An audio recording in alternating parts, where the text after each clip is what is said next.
ਸਮਾਂ ਚੱਲ ਰਿਹਾ ਆ। ਇਸ ਸਾਲ ਹੈਲਥ ਇੰਸ਼ੋਰੈਂਸ ਨਾ ਲੈਣ ਦੇ ਉੱਤੇ ਸਟੇਟ ਆਫ ਕੈਲੀਫੋਰਨੀਆ ਦੇ ਦੁਆਰਾ ਤਕਰੀਬਨ $700 ਪਰ ਪਰਸਨ ਦੇ ਹਿਸਾਬ ਦੇ ਨਾਲ ਜਿਹੜਾ ਜੁਰਮਾਨਾ ਕੀਤਾ ਜਾ ਸਕਦਾ ਹੈ। ਉਸ ਜੁਰਮਾਨੇ ਤੋਂ ਬਚਣ ਦੇ ਲਈ ਇੰਸ਼ੋਰੈਂਸ ਕਰਵਾਉਣ ਦੇ ਲਈ ਇਹਨਾਂ ਨੂੰ ਕਾਲ ਕਰੋ। ਖਾਲਸਾ ਇੰਸ਼ੋਰੈਂਸ ਏਜੰਸੀ 408-272-2500 ਦੇ ਉੱਤੇ। ਅਤੇ ਇਹਨਾਂ ਸਾਰਿਆਂ ਦਾ ਅਸੀਂ ਬਹੁਤ ਬਹੁਤ ਧੰਨਵਾਦ ਕਰਦੇ ਹਾਂ। ਜੇਕਰ ਤੁਸੀਂ ਜਾਂ ਕੋਈ ਹੋਰ ਕਾਰੋਬਾਰ ਇਸ ਪ੍ਰੋਗਰਾਮ ਨੂੰ ਸਪੋਂਸਰ ਕਰਨਾ ਚਾਹੁੰਦੇ ਹੋ, ਸੰਪਰਕ ਕਰੋ 408-722-7698 ਦੇ ਉੱਤੇ। ਮਿੰਟੂ ਜੀ, ਗੱਲਬਾਤ ਦਾ ਸਿਲਸਿਲਾ ਸ਼ੁਰੂ ਕਰਦੇ ਹਾਂ। ਮਗਰੋਂ ਜਿਹੜੇ ਨਤੀਜੇ ਆ ਗਏ ਨੇ, ਅਤੇ ਹੁਣ ਹਰਿਆਣੇ ਦੇ ਵਿੱਚ ਕਹਿੰਦੇ ਸਰਕਾਰ ਬਣਾਉਣ ਦੇ ਲਈ ਜੋੜ ਤੋੜ ਸ਼ੁਰੂ ਆ। ਜੋੜ ਤੋੜ ਸ਼ੁਰੂ ਨਹੀਂ, ਜੋੜ ਤੋੜ ਐ ਸਮਝ ਲਓ ਕਿ ਮੁਕਾਮ ਤੇ ਪਹੁੰਚ ਗਿਆ ਵਾ। ਕਹਿਣ ਦਾ ਭਾਵ ਇਹ ਆ ਕਿ ਬਸ ਹੁਣ ਤੇ ਕੰਮ ਕੰਢਿਆਂ ਤੇ ਆ ਗਿਆ। ਜਿਵੇਂ ਜਿਵੇਂ ਆਪਾਂ ਗੱਲ ਕਰਦੇ ਚੱਲਾਂਗੇ, ਮੇਰੇ ਖਿਆਲ ਦੇ ਨਾਲ ਤਿਵੇਂ ਤਿਵੇਂ ਚੀਜ਼ ਸਾਫ਼ ਹੋ ਜਾਊਗੀ। ਲਗਭਗ ਸਾਫ਼ ਹੋ ਗਿਆ ਕਿ ਭਾਰਤੀ ਜਨਤਾ ਪਾਰਟੀ ਜਿਹੜੀ ਆ ਉਹ JJP ਦੇ ਨਾਲ ਗੱਠਜੋੜ ਕਰਕੇ ਸਰਕਾਰ ਬਣਾਊਗੀ। ਕਿਉਂਕਿ ਅੱਜ ਦਿਨ ਭਰ ਪੂਰੇ ਦਿਨ ਇਹੋ ਹੀ ਚਰਚਾ ਚੱਲਦੀ ਰਹੀ। ਟੈਲੀਵਿਜ਼ਨ ਚੈਨਲਾਂ ਦੇ ਪੱਤਰਕਾਰ ਜਿਹੜੇ ਸੀ, ਨਾਮਾ ਨਗਾਰ ਸੀ ਜਿਹੜੇ, ਉਹ ਦੌੜਦੇ ਰਹੇ ਮਗਰ ਮਗਰ ਕਾਰਾਂ ਦੇ ਕਿ ਕਿੱਧਰ ਕੋਈ ਜਾ ਰਿਹਾ, ਕਿੱਧਰੋਂ ਕੋਈ ਆ ਰਿਹਾ। ਤਾਂ ਅਖੀਰ ਦੇਰ ਸ਼ਾਮ ਇਹ ਇੱਕ ਵੱਡੀ ਖਬਰ ਆਈ ਕਿ ਅਮਿਤ ਸ਼ਾਹ ਨੇ ਆਪਣਾ ਦੌਰਾ ਜਿਹੜਾ ਅਹਿਮਦਾਬਾਦ ਦਾ ਉਹ ਰੱਦ ਕੀਤਾ ਤੇ ਫੌਰਨ ਉਹ ਦਿੱਲੀ ਪਹੁੰਚ ਰਿਹਾ ਵਾ। ਇਹ ਖਬਰ ਨਿਕਲੀ ਮੁੜ ਕੇ ਕਿ ਦੁਸ਼ਯੰਤ ਚੌਟਾਲਾ ਜਿਹੜਾ ਉਹਦੇ ਘਰ ਨੂੰ ਰਵਾਨਾ ਹੋਇਆ। ਤੇ ਉਸ ਤੋਂ ਪਹਿਲਾਂ ਸੁਭਾਸ਼ ਬਰਾਲਾ ਜਿਹੜਾ ਖੁਦ ਇਲੈਕਸ਼ਨ ਹਾਰ ਗਿਆ, ਪਰ ਇਹਨਾਂ ਦਾ ਸਟੇਟ ਹੈਡ ਦਾ ਇਕਾਈ ਦਾ ਹੈਡ ਸੀਗਾ, ਉਹ ਆ ਗਿਆ। ਫਿਰ ਅਨੁਰਾਗ ਠਾਕਰ, ਕਿਉਂਕਿ ਉਹ ਦੁਸ਼ਯੰਤ ਚੌਟਾਲਾ ਦਾ ਬੜਾ ਪਿਆਰਾ ਮਿੱਤਰ ਆ, ਉਹ ਆ ਗਿਆ। ਅਮਿਤ ਸ਼ਾਹ ਦੇ ਘਰ ਮਜ਼ਮਾ ਲੱਗ ਗਿਆ ਪੂਰਾ। ਫਿਰ ਪੱਤਰਕਾਰ ਉਧਰ ਨੂੰ ਦੌੜੇ ਕਿ ਕੀ ਬਣ ਗਿਆ, ਤੇ ਨਾਲ ਦੀ ਨਾਲ ਫਿਰ ਚਰਚੇ ਚੱਲ ਪਏ ਕਿ ਇਹਨਾਂ ਦੇ ਵਿੱਚ ਸੈਟਿੰਗ ਹੋ ਚੁੱਕੀ ਆ ਆਪੋ ਵਿੱਚ ਦੀ। ਇਹ ਇਸ ਨੁਕਤੇ ਤੇ ਆ ਕੇ ਸਹਿਮਤ ਹੋ ਗਏ ਆ ਕਿ ਸਰਕਾਰ ਆਪਾਂ ਬਣਾ ਲਈਏ। ਤਾਂ ਹੁਣ ਪ੍ਰੈਸ ਕਾਨਫਰੰਸ ਹੋਣ ਜਾ ਰਹੀ ਆ।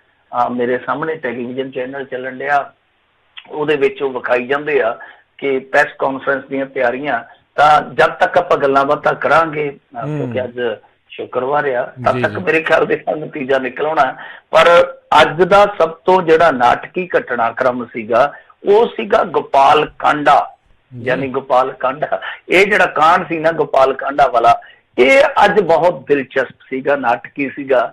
ਨਾਟਕੀ ਇਉਂ ਸੀਗਾ ਕਿ ਪਹਿਲਾਂ ਇਹ ਕਹਿ ਦਿੱਤਾ ਗਿਆ ਗੋਪਾਲ ਕਾਂਡਾ ਵੱਲੋਂ ਕਿ ਅਸੀਂ ਸਮਰਥਨ ਦੇ ਕੇ ਸਰਕਾਰ ਬਣਾਉਣ ਜਾ ਰਹੇ ਹਾਂ, ਔਰ ਇੱਥੋਂ ਤੱਕ ਕਿ ਗੋਪਾਲ ਕਾਂਡਾ ਨੂੰ ਹਰਿਆਣੇ ਚੋਂ ਦਿੱਲੀ ਖੜਨ ਵਾਸਤੇ ਇੱਕ ਚੌਪਰ ਵੀ ਭੇਜਿਆ ਗਿਆ। ਉਹਨਾਂ ਦੀਆਂ ਤਸਵੀਰਾਂ ਵੀ ਆ ਗਈਆਂ। ਇੱਥੋਂ ਤੱਕ ਕਿ ਕੁਛ ਹੋਰ ਆਜ਼ਾਦ ਜਿਹੜੇ ਹੈਗੇ ਸੀਗੇ ਵਿਧਾਇਕ, ਉਹਨਾਂ ਨੂੰ ਨਾਲ ਲੈ ਕੇ ਗੋਪਾਲ ਕਾਂਡਾ ਜਿਹੜਾ ਉਹ ਮੀਡੀਆ ਦੇ ਸਾਹਮਣੇ ਵੀ ਆ ਗਿਆ ਨੇ ਆਖਿਆ ਕਿ ਹੁਣ ਸਰਕਾਰ ਜਿਹੜੀ ਆਪਾਂ ਬਣਾਉਣੀ ਆ, ਮਤਲਬ ਕਿ ਸਭ ਕੁਝ ਸਾਫ਼ ਹੋ ਚੁੱਕਾ। ਪਰ ਜਿਵੇਂ ਹੀ ਗੋਪਾਲ ਕਾਂਡਾ ਸੁਰਖੀਆਂ ਚ ਆਇਆ, ਕੌਮੀ ਚੈਨਲਾਂ ਤੇ ਉਹਦਾ ਚਿਹਰਾ ਵਿਖਿਆ, ਲੋਕਾਂ ਨੂੰ ਧੁੰਦਲੀ ਯਾਦ ਜਿਹੜੀ ਸੀਗੀ ਉਹ ਤਾਜ਼ਾ ਹੋ ਗਈ। ਫਿਰ ਉਸ ਯਾਦ ਦੇ ਵਿੱਚੋਂ ਲੋਕਾਂ ਨੇ ਬੈਕਗੇਅਰ ਲਾ ਕੇ ਉਹ ਤੰਦ ਵੀ ਫੜ ਲਏ ਜਿਹੜੇ ਕਿ ਗੋਪਾਲ ਕਾਂਡਾ ਦੇ ਨਾਲ ਜਾ ਜੁੜਦੇ ਜੇ। ਤੁਹਾਨੂੰ ਪਤਾ ਹੀ ਆ ਕਿ ਇੱਕ ਏਅਰ ਹੋਸਟੈਸ, ਸਾਬਕਾ ਏਅਰ ਹੋਸਟੈਸ ਖੁਦਕੁਸ਼ੀ ਕਰਕੇ ਮਰ ਗਈ ਸੀ, ਇਹਦੇ ਸਿਰ ਚੜ ਕੇ ਮਰੀ ਸੀ ਉਹ। ਉਸ ਮਾਮਲੇ ਦੇ ਵਿੱਚ ਭਾਰਤੀ ਜਨਤਾ ਪਾਰਟੀ ਕਦੇ ਸੜਕਾਂ ਤੇ ਉਤਰੀ ਸੀ ਗੋਪਾਲ ਕਾਂਡਾ ਦੇ ਖਿਲਾਫ, ਔਰ ਇਸੇ ਚੀਜ਼ ਨੂੰ ਲੈ ਕੇ ਫਿਰ ਉਮਾ ਭਾਰਤੀ ਨੇ ਬਹੁਤ ਵੱਡਾ ਇਤਰਾਜ਼ ਜਤਾਇਆ। ਜਦੋਂ ਉਮਾ ਭਾਰਤੀ ਨੇ ਇਤਰਾਜ਼ ਜਤਾਇਆ ਤਾਂ ਇਹ ਭਾਰਤੀ ਜਨਤਾ ਪਾਰਟੀ ਇੱਕ ਤਰ੍ਹਾਂ ਨਾਲ ਕਹਿ ਲਈਏ ਕਿ ਲਾਈਨ ਦੋਵਾਂ ਪਾਸਿਆਂ ਤੇ ਖੜੀ ਨਜ਼ਰ ਆਈ। ਇੱਕ ਪਾਸੇ ਕੁਛ ਲੋਕ ਸਮਰਥਨ ਦੇ ਵਿੱਚ ਸਨ ਕਿ ਗੋਪਾਲ ਕਾਂਡਾ ਦੇ ਨਾਲ ਆਪਾਂ ਗੰਢ ਪਾ ਲਈਏ, ਪਰ ਕੁਛ ਲੋਕ ਅੰਦਰ ਖਾਤੇ ਗੋਪਾਲ ਕਾਂਡਾ ਦਾ ਵਿਰੋਧ ਕਰ ਰਹੇ ਸਨ। ਤਾਂ ਇੱਥੋਂ ਫਿਰ ਯੂ ਟਰਨ ਆਇਆ ਕਹਾਣੀ ਦੇ ਵਿੱਚ, ਮਤਲਬ ਕਿ ਜਿਹੜਾ ਹੈਗਾ ਦੁਸ਼ਯੰਤ ਚੌਟਾਲਾ ਉਹ ਪਹਿਲਾਂ ਗਿਆ ਤਿਹਾੜ ਜੇਲ੍ਹ ਦੇ ਵਿੱਚ ਆਪਣੇ ਪਿਓ ਤੇ ਦਾਦੇ ਨੂੰ ਮਿਲਣਾ। ਉਸ ਤੋਂ ਬਾਅਦ ਫਿਰ ਉਹਨੇ ਆ ਕੇ ਪ੍ਰੈਸ ਕਾਨਫਰੰਸ ਕੀਤੀ, ਕਹਿੰਦਾ ਜੀ ਮੈਨੂੰ ਵਿਧਾਇਕ ਦਲ ਦਾ ਨੇਤਾ ਚੁਣ ਲਿਆ ਗਿਆ ਵਾ, ਤੇ ਨਾਲ ਉਹਨੇ ਸੰਕੇਤ ਦੇ ਦਿੱਤੇ, ਕਹਿੰਦਾ ਕਿ ਜੋ ਸਾਡੀਆਂ ਸ਼ਰਤਾਂ ਮੰਨੂਗਾ, ਜੋ ਸਾਡੇ ਜਿਹੜੇ ਕੁਛ 2-3 ਪ੍ਰੋਗਰਾਮ ਹੈ, ਜਿੱਦਾਂ ਉਹਨਾਂ ਨੇ ਕੋਈ ਸਮਾਜ ਭਲਾਈ ਦਾ ਰੱਖਿਆ, ਸ਼ਾਇਦ ਕੋਈ ਕਾਮਨ ਪ੍ਰੋਗਰਾਮ ਹੈ ਕੁਛ ਇੱਦਾਂ ਦਾ, ਜਿਹਦੇ ਵਿੱਚ ਉਹਨਾਂ ਨੇ ਪੈਨਸ਼ਨ ਵੀ ਲਾਉਣੀ ਆ, ਕਿਸਾਨਾਂ ਦਾ ਕੁਛ ਮੁੱਦਾ ਹੈ। ਤਾਂ ਉਹ ਕਹਿਣ ਦਾ ਭਾਵ ਇਹ ਆ ਕਿ ਜੋ ਉਹਨੇ ਜਨਤਾ ਦੇ ਨਾਲ ਵਾਅਦੇ ਕੀਤੇ ਸੀਗੇ, ਉਹ ਕਹਿੰਦਾ ਜਿਹੜਾ ਵੀ ਇਹਨਾਂ ਵਾਅਦਿਆਂ ਤੇ ਸਹਿਮਤੀ ਦੇਊਗਾ ਸਾਨੂੰ, ਅਸੀਂ ਉਹਦੇ ਨਾਲ ਹੋ ਤੁਰਨਾ ਵਾ। ਤੇ ਸੰਕੇਤ ਮਿਲ ਗਏ ਸੀਗੇ ਕਿ ਭਾਰਤੀ ਜਨਤਾ ਪਾਰਟੀ ਦੇ ਨਾਲ ਹੀ ਤੁਰੂਗਾ, ਕਿਉਂਕਿ ਉਹਨੇ ਡਿਨਾਈ ਨਹੀਂ ਕੀਤਾ, ਇੱਕ ਵਾਰ ਵੀ ਖੰਡਨ ਨਹੀਂ ਕੀਤਾ ਕਿ ਅਸੀਂ ਭਾਰਤੀ ਜਨਤਾ ਪਾਰਟੀ ਦੇ ਨਾਲ ਨਹੀਂ ਜਾਵਾਂਗੇ। ਤਾਂ ਕਹਿਣ ਦਾ ਭਾਵ ਇਹ ਆ ਕਿ ਚਾਬੀ ਸੀ ਉਹਦਾ ਚੋਣ ਨਿਸ਼ਾਨ, ਤਾਂ ਉਸ ਚਾਬੀ ਨੇ ਹੁਣ ਘੁੰਮ ਜਾਣਾ। ਤਾਲਾ ਕਿਹਦੇ ਲਈ ਵਿਧਾਨ ਸਭਾ ਦਾ ਖੁੱਲੂਗਾ ਉਹ ਸਾਫ਼ ਹੋ ਚੁੱਕਾ। ਜਦ ਤੱਕ ਆਪਾਂ ਗੱਲਾਂ ਬਾਤਾਂ ਕਰਦੇ ਹਾਂ, ਸਫ਼ਰ ਅੱਗੇ ਤੋਰਦੇ ਹਾਂ, ਤਦ ਤੱਕ ਇਹਨਾਂ ਨੇ ਆਪਣੀ ਇਹ ਗੱਡੀ ਜਿਹੜੀ ਆ ਉਹ ਤੋਰ ਦੇਣੀ ਆ ਦਿੱਲੀ ਤੋਂ ਹਰਿਆਣੇ ਨੂੰ। ਜੀ ਜੀ ਬਿਲਕੁਲ। ਤੇ ਕਰਤਾਰਪੁਰ ਕੋਰੀਡੋਰ ਦਾ ਸਮਝੌਤਾ ਵੀ ਕਹਿੰਦੇ ਹੁਣ ਆਖਿਰਕਾਰ ਨੇਪਰੇ ਜਿਹੜਾ ਉਹ ਚੜਿਆ। ਅਗਲੀ ਖਬਰ ਤੇ ਨਜ਼ਰ ਮਾਰੀਏ ਤਾਂ ਚਲੋ ਵਧੀਆ ਜੀ, ਆਗਾਜ਼ ਤੋਂ ਅੱਛਾ ਹੈ, ਅੰਜਾਮ ਖੁਦਾ ਜਾਣੇ। ਆਗਾਜ਼ ਹੁਣ ਚੰਗਾ ਹੋ ਗਿਆ, ਕਿਉਂਕਿ ਲੰਮੇ ਸਮੇਂ ਤੋਂ ਉਡੀਕ ਸੀਗੀ। ਵੈਸੇ ਉਡੀਕ ਤੁਹਾਨੂੰ ਪਤਾ ਹੀ ਆ ਕਿ ਵੱਖ-ਵੱਖ ਪੜਾਵਾਂ ਚੋਂ ਗੁਜ਼ਰੀ ਹੈ ਇਸ ਮਾਮਲੇ ਦੇ ਵਿੱਚ। ਕਦੇ ਤੱਤਾ ਹੋ ਜਾਂਦਾ ਸੀ ਮਾਮਲਾ, ਕਦੇ ਠੰਡਾ ਹੋ ਜਾਂਦਾ ਸੀ, ਕਦੇ ਬਰਫ਼ ਜੰਮ ਜਾਂਦੀ ਸੀ ਇਸ ਮਾਮਲੇ ਤੇ, ਕਦੇ ਬਰਫ਼ ਪਿਘਲ ਜਾਂਦੀ ਸੀ, ਕਦੇ ਚੰਗੀ ਖਬਰ ਆ ਜਾਂਦੀ, ਕਦੇ ਕੋਈ ਮਨਹੂਸ ਖਬਰ ਆ ਜਾਂਦੀ। ਪਰ ਇਨ ਦੀ ਐਂਡ ਇਹ ਸਮਝੌਤਾ ਸਾਈਨ ਹੋ ਗਿਆ, ਜਿਹੜਾ ਕਿ ਮੇਰੇ ਖਿਆਲ ਦੇ ਨਾਲ 21 ਨੂੰ ਹੋ ਜਾਣਾ ਸੀਗਾ, ਪਰ ਬਾਅਦ ਦੇ ਵਿੱਚ ਕੋਈ ਅੜਚਨ ਆ ਗਈ। ਅੜਚਨ ਉਹੀ ਸੀਗੀ $20 ਵਾਲੀ। ਤਾਂ ਬਹਰਹਾਲ ਹੁਣ ਇਹ ਸਾਰਾ ਕੰਮ ਹੈ ਜਿਹੜਾ ਉਹ ਤੋੜ ਚੜ ਗਿਆ ਵਾ। ਇਹਦੇ ਵਿੱਚ ਸਾਰਾ ਕੁਝ ਸਾਫ਼ ਹੋ ਗਿਆ, ਕਿਉਂਕਿ ਦੋਨਾਂ ਮੁਲਕਾਂ ਨੇ ਸਮਝੌਤੇ ਤੇ ਦਸਤਖਤ ਮਾਰ ਦਿੱਤੇ ਆ, ਘੁੱਗੀਆਂ ਮਾਰ ਦਿੱਤੀਆਂ। ਪਰ ਇਹਦੇ ਵਿੱਚ ਇਹ ਆ ਕਿ $20 ਵਾਲਾ ਜਿਹੜਾ ਨੁਕਤਾ ਰੱਖਿਆ ਸੀਗਾ ਉਹ ਜਿਉਂਦਾ ਤਿਉਂ ਆ। ਜਿਉਂਦਾ ਤਿਉਂ ਇਸ ਕਰਕੇ ਆ ਕਿਉਂਕਿ ਉਹਨਾਂ ਨੇ ਇਸ ਸ਼ਰਤ ਨੂੰ ਹਟਾਉਣ ਤੋਂ ਇਨਕਾਰ ਕਰ ਦਿੱਤਾ ਸੀਗਾ। ਬਹਰਹਾਲ ਇਹ ਜਿਹੜੀ ਸ਼ਰਤ ਸੀਗੀ $20 ਵਾਲੀ ਇਹ ਬਰਕਰਾਰ ਰਹੇਗੀ। ਉੱਦਾਂ ਚੀਜ਼ਾਂ ਸਾਫ਼ ਹੋ ਗਈਆਂ। ਚੀਜ਼ਾਂ ਕੀ ਸਾਫ਼ ਹੋਈਆਂ ਨੇ ਸਮਝੌਤੇ ਤੋਂ ਬਾਅਦ, ਕਿਉਂਕਿ ਤੁਹਾਨੂੰ ਪਤਾ ਹੀ ਹੈ ਫਿਰ ਮੱਦਾਂ ਜਿਹੜੀਆਂ ਸਮਝੌਤੇ ਦੇ ਵਿੱਚ ਦਰਜ ਹੁੰਦੀਆਂ, ਤਾਂ ਉਹ ਚੀਜ਼ਾਂ ਜਿਹੜੀਆਂ ਸਾਫ਼ ਹੋਈਆਂ ਨੇ ਉਹ ਕੁਛ ਇਉਂ ਆ। ਇੱਕ ਤੇ ਵੇਖੋ ਕਿ 11,000 ਤੋਂ ਵੱਧ ਕੋਈ ਰੁਪਈਆ ਨਹੀਂ ਲਿਜਾ ਸਕਦਾ ਨਾਲ, ਤੇ 7 ਕਿਲੋ ਲੈਗਜ਼ ਹੈ ਜਿਹੜਾ ਜੋ ਵਜ਼ਨ ਹੁੰਦਾ ਉਹ ਲਿਜਾ ਸਕਦਾ। ਫਿਰ 13 ਸਾਲ ਤੋਂ ਘੱਟ ਤੇ 75 ਸਾਲ ਤੋਂ ਜੇ ਕੋਈ ਜ਼ਿਆਦਾ ਤੇ ਇਕੱਲਾ ਨਹੀਂ ਜਾ ਸਕੂਗਾ, ਮਤਲਬ ਕਿ ਗਰੁੱਪ ਦੇ ਵਿੱਚ ਯਾਤਰਾ ਹੋਊਗੀ। ਇਕੋ ਫਰੈਂਡਲੀ ਕਹਿੰਦੇ ਆ, ਇਹੋ ਜਿਹੀ ਸਮੱਗਰੀ ਵਰਤਣ ਦੀ ਤਰਜੀਹ ਹੈ। ਤੇਜ਼ ਆਵਾਜ਼ ਦੇ ਵਿੱਚ ਕੋਈ ਸੰਗੀਤ ਨਹੀਂ ਚਲਾ ਸਕਦਾ, ਕੋਈ ਫੋਟੋਆਂ ਨਹੀਂ ਖਿੱਚ ਸਕਦਾ। ਯਾਤਰੂਆਂ ਨੂੰ ਇਕੱਲੇ ਜਾਂ ਗਰੁੱਪਾਂ ਵਿੱਚ ਤੁਰ ਕੇ ਜਾਣ ਦੀ ਇਜਾਜ਼ਤ ਹੋਊਗੀ। ਮਸਲਨ ਤੁਸੀਂ ਇਕੱਲੇ ਵੀ ਜਾ ਸਕਦੇ ਹੋ, ਜਥੇ ਦੇ ਨਾਲ ਵੀ ਜਾ ਸਕਦੇ ਹੋ। ਤੇ ਲੰਗਰ ਪਾਣੀ ਦਾ ਜੋ ਵੀ ਪ੍ਰਬੰਧ ਆ, ਲੰਗਰ ਪ੍ਰਸ਼ਾਦੇ ਦਾ, ਉਹ ਸਾਰਾ ਪਾਕਿਸਤਾਨ ਕਰੂਗਾ। ਪੌ ਪਟਾਲੇ ਤੋਂ ਲੈ ਕੇ ਤਰਕਾਲਾਂ ਤੱਕ ਇਹ ਚੱਲਦਾ ਰਹੂਗਾ ਸਫ਼ਰ ਸਿਲਸਿਲਾ। ਫਿਰ ਰੋਜ਼ਾਨਾ 500 ਭਾਰਤੀ ਸ਼ਰਧਾਲੂਆਂ ਦੀ ਉਧਰ ਆਮਦ ਹੋਣੀ ਆ, ਉਹ ਸਭਨਾਂ ਨੂੰ ਪਤਾ ਹੀ ਆ। ਬਾਕੀ ਕਹਿੰਦੇ ਆ ਕਿ ਕਿਸੇ ਹੋਰ ਗੁਰਦੁਆਰੇ 'ਚ ਕੋਈ ਨਹੀਂ ਜਾ ਸਕੇਗਾ ਤੇ ਪਛਾਣ ਲਈ ਪਾਸਪੋਰਟ ਲਾਜ਼ਮੀ ਹੋਏਗਾ। ਹਾਲਾਂਕਿ ਇਹਦੇ ਤੇ ਵੀਜ਼ੇ ਦੀ ਮੋਹਰ ਨਹੀਂ ਲੱਗੇਗੀ। ਤਜਵੀਜ਼ਤ ਯਾਤਰਾ ਜਿਹੜੀ ਹੈ ਉਹਦੇ ਤੋਂ 10 ਦਿਨ ਪਹਿਲਾਂ ਭਾਰਤ ਸੰਬੰਧਿਤ ਸ਼ਰਧਾਲੂਆਂ ਬਾਰੇ ਜਾਣਕਾਰੀ ਜਿਹੜੀ ਹੈ ਉਹ ਪਾਕਿਸਤਾਨ ਦੇ ਨਾਲ ਸਾਂਝੀ ਕਰਨੀ ਲਾਜ਼ਮ ਹੋਏਗੀ। ਤੇ ਨਾਲ ਹੀ ਕਿ ਸ਼ਰਧਾਲੂਆਂ ਨੂੰ 4 ਦਿਨ ਪਹਿਲਾਂ ਹੀ ਯਾਤਰਾ ਸੰਬੰਧੀ ਜਾਣਕਾਰੀ ਜਿਹੜੀ ਆ ਉਹ ਪੂਰਨ ਤੌਰ ਤੇ ਮੁਹੱਈਆ ਕਰਵਾਉਣੀ ਪਏਗੀ। ਸੋ ਇਹ ਸਾਰੀਆਂ ਕੰਡੀਸ਼ਨਸ ਨੇ ਜੋ ਇਸ ਸਮਝੌਤੇ ਦੇ ਵਿੱਚ ਰੱਖੀਆਂ ਗਈਆਂ। ਚਲੋ ਜੋ ਵੀ ਆ ਸਥਿਤੀ ਸਾਫ਼ ਹੋਈ ਆ। ਨਾਲ ਹੀ ਇਹਨਾਂ ਨੇ ਇਹ ਵੀ ਸਾਫ਼ ਕਰ ਦਿੱਤਾ ਕਿ ਪੋਰਟਲ ਵੀ ਚਾਲੂ ਹੋ ਗਿਆ, ਤਾਂ ਜੇ ਕਿਸੇ ਨੇ ਪੋਰਟਲ ਤੇ ਜਾ ਕੇ ਕਰਨਾ ਹੋਵੇ ਅਪਲਾਈ ਉਹ ਹੁਣ ਕਰ ਸਕਦਾ।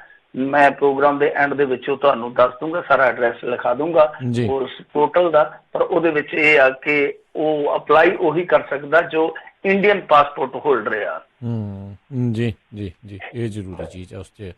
ਅਗਲੀ ਜਿਹੜੀ ਮਿੰਟੂ ਜੀ ਗੱਲ ਕਰਦੇ ਆ, ਜਲਾਲਾਬਾਦ ਦੇ ਵਿੱਚ ਜਿਹੜੇ ਉਹਨਾਂ ਦੀ ਹਾਰ ਹੋਈ ਆ ਅਕਾਲੀਆਂ ਦੀ, ਤੇ ਇੱਧਰ ਜਿਹੜੇ ਦਾਖੇ ਤੋਂ ਕਪਤਾਨ ਦੇ ਜਿਹੜੇ ਮਿੰਨੀ ਕਪਤਾਨ ਆ ਉਹ ਹਾਰੇ ਆ, ਤੇ ਹੁਣ ਕਹਿੰਦੇ ਵੀ ਉਸ ਮਗਰੋਂ ਹਲਕਾ ਜਿਹੜਾ ਉਹ ਨਹੀਂ ਛੱਡਣਗੇ। ਠੀਕ ਆ, ਛੱਡਣਾ ਵੀ ਨਹੀਂ ਚਾਹੀਦਾ। ਵੈਸੇ ਜੋ ਇਹ ਗੱਲਾਂ ਕਰਦੇ ਪਏ ਆ ਹੁਣ ਹਾਰੇ ਤੋਂ ਬਾਅਦ ਉਹਨਾਂ ਗੱਲਾਂ ਕਰਨ ਦਾ ਕੋਈ ਫਾਇਦਾ ਨਹੀਂ ਆ। ਤੁੱਕ ਨਹੀਂ ਆ, ਸਿਆਣੇ ਬੰਦੇ ਆ, ਪੜ੍ਹੇ ਲਿਖੇ ਬੰਦੇ ਆ, ਇਹਨਾਂ ਨੂੰ ਪਤਾ ਹੋ ਜਾਣਾ ਚਾਹੀਦਾ ਕਿ ਜਦੋਂ ਸੱਪ ਲੰਘ ਜਾਂਦਾ ਲੀਕਾਂ ਤੇ ਜਿੰਨੇ ਮਰਜ਼ੀ ਸੋਟੇ ਮਾਰੀ ਚੱਲੋ ਕੋਈ ਫਾਇਦਾ ਨਹੀਂ ਹੋਣਾ ਉਹਦਾ। ਹੁਣ ਇਹ ਕਹਿੰਦੇ ਆ ਕਿ ਦੇਖੋ ਜੀ ਅਸੀਂ ਹਲਕਾ ਨਹੀਂ ਛੱਡਾਂਗੇ, ਲੋਕਾਂ ਨੇ ਮਾਣ ਸਨਮਾਨ ਦਿੱਤਾ ਵਾ, ਅਸੀਂ 2.5 ਸਾਲ ਇੱਥੇ ਰਹਿ ਕੇ ਲੋਕਾਂ ਦੀ ਸੇਵਾ ਕਰਾਂਗੇ, ਚਾਹੇ ਹਾਰ ਗਏ ਆ ਕੋਈ ਚੱਕਰ ਨਹੀਂ ਹੈ। ਇਹ ਤੇ ਗੱਲ ਚਲੋ ਹੈਗੀ ਆ ਵਧੀਆ। ਸੰਦੀਪ ਸੰਧੂ ਨੂੰ ਜਿਹੜੇ ਲੋਕ ਨਿੱਜੀ ਤੌਰ ਤੇ ਜਾਣਦੇ ਆ ਇਹ ਉਹਦੇ ਗੁਣਾਂ ਤੋਂ ਵੀ ਵਾਕਫ ਹੋਣਗੇ ਕਿ ਇਸ ਤਰ੍ਹਾਂ ਦਾ ਹੀ ਬੰਦਾ ਹੈ। ਮੈਨੂੰ ਨਹੀਂ ਲੱਗਦਾ ਕਿ ਕਦੇ ਉਹ ਇਸ ਤਰ੍ਹਾਂ ਛੱਡ ਕੇ ਤੇ ਆਪਦੇ ਹਲਕੇ ਚੋਂ ਨਿਕਲ ਜਾਊਗਾ ਜਿੱਥੋਂ ਵੋਟਾਂ ਲਈਆਂ। ਪਰ ਇਹਨਾਂ ਦਾ ਜਿਹੜਾ ਵੱਡਾ ਕੈਪਟਨ ਆ, ਕਿਉਂਕਿ ਇਹ ਮਿੰਨੀ ਕੈਪਟਨ ਹੈ, ਵੱਡਾ ਕੈਪਟਨ ਹੈ ਜਿਹੜਾ, ਉਹ ਤਾਂ ਲੰਬੀ ਨੂੰ ਛੱਡ ਕੇ ਬੈਠਾ, ਉਹਦੇ ਲੰਬੀ ਛੱਡ ਕੇ ਲੰਬਾ ਹੀ ਨਿਕਲ ਗਿਆ, ਕਿਤੇ ਆਇਆ ਹੀ ਨਹੀਂ ਮੁੜ ਕੇ ਪਹੁੰਚੇ।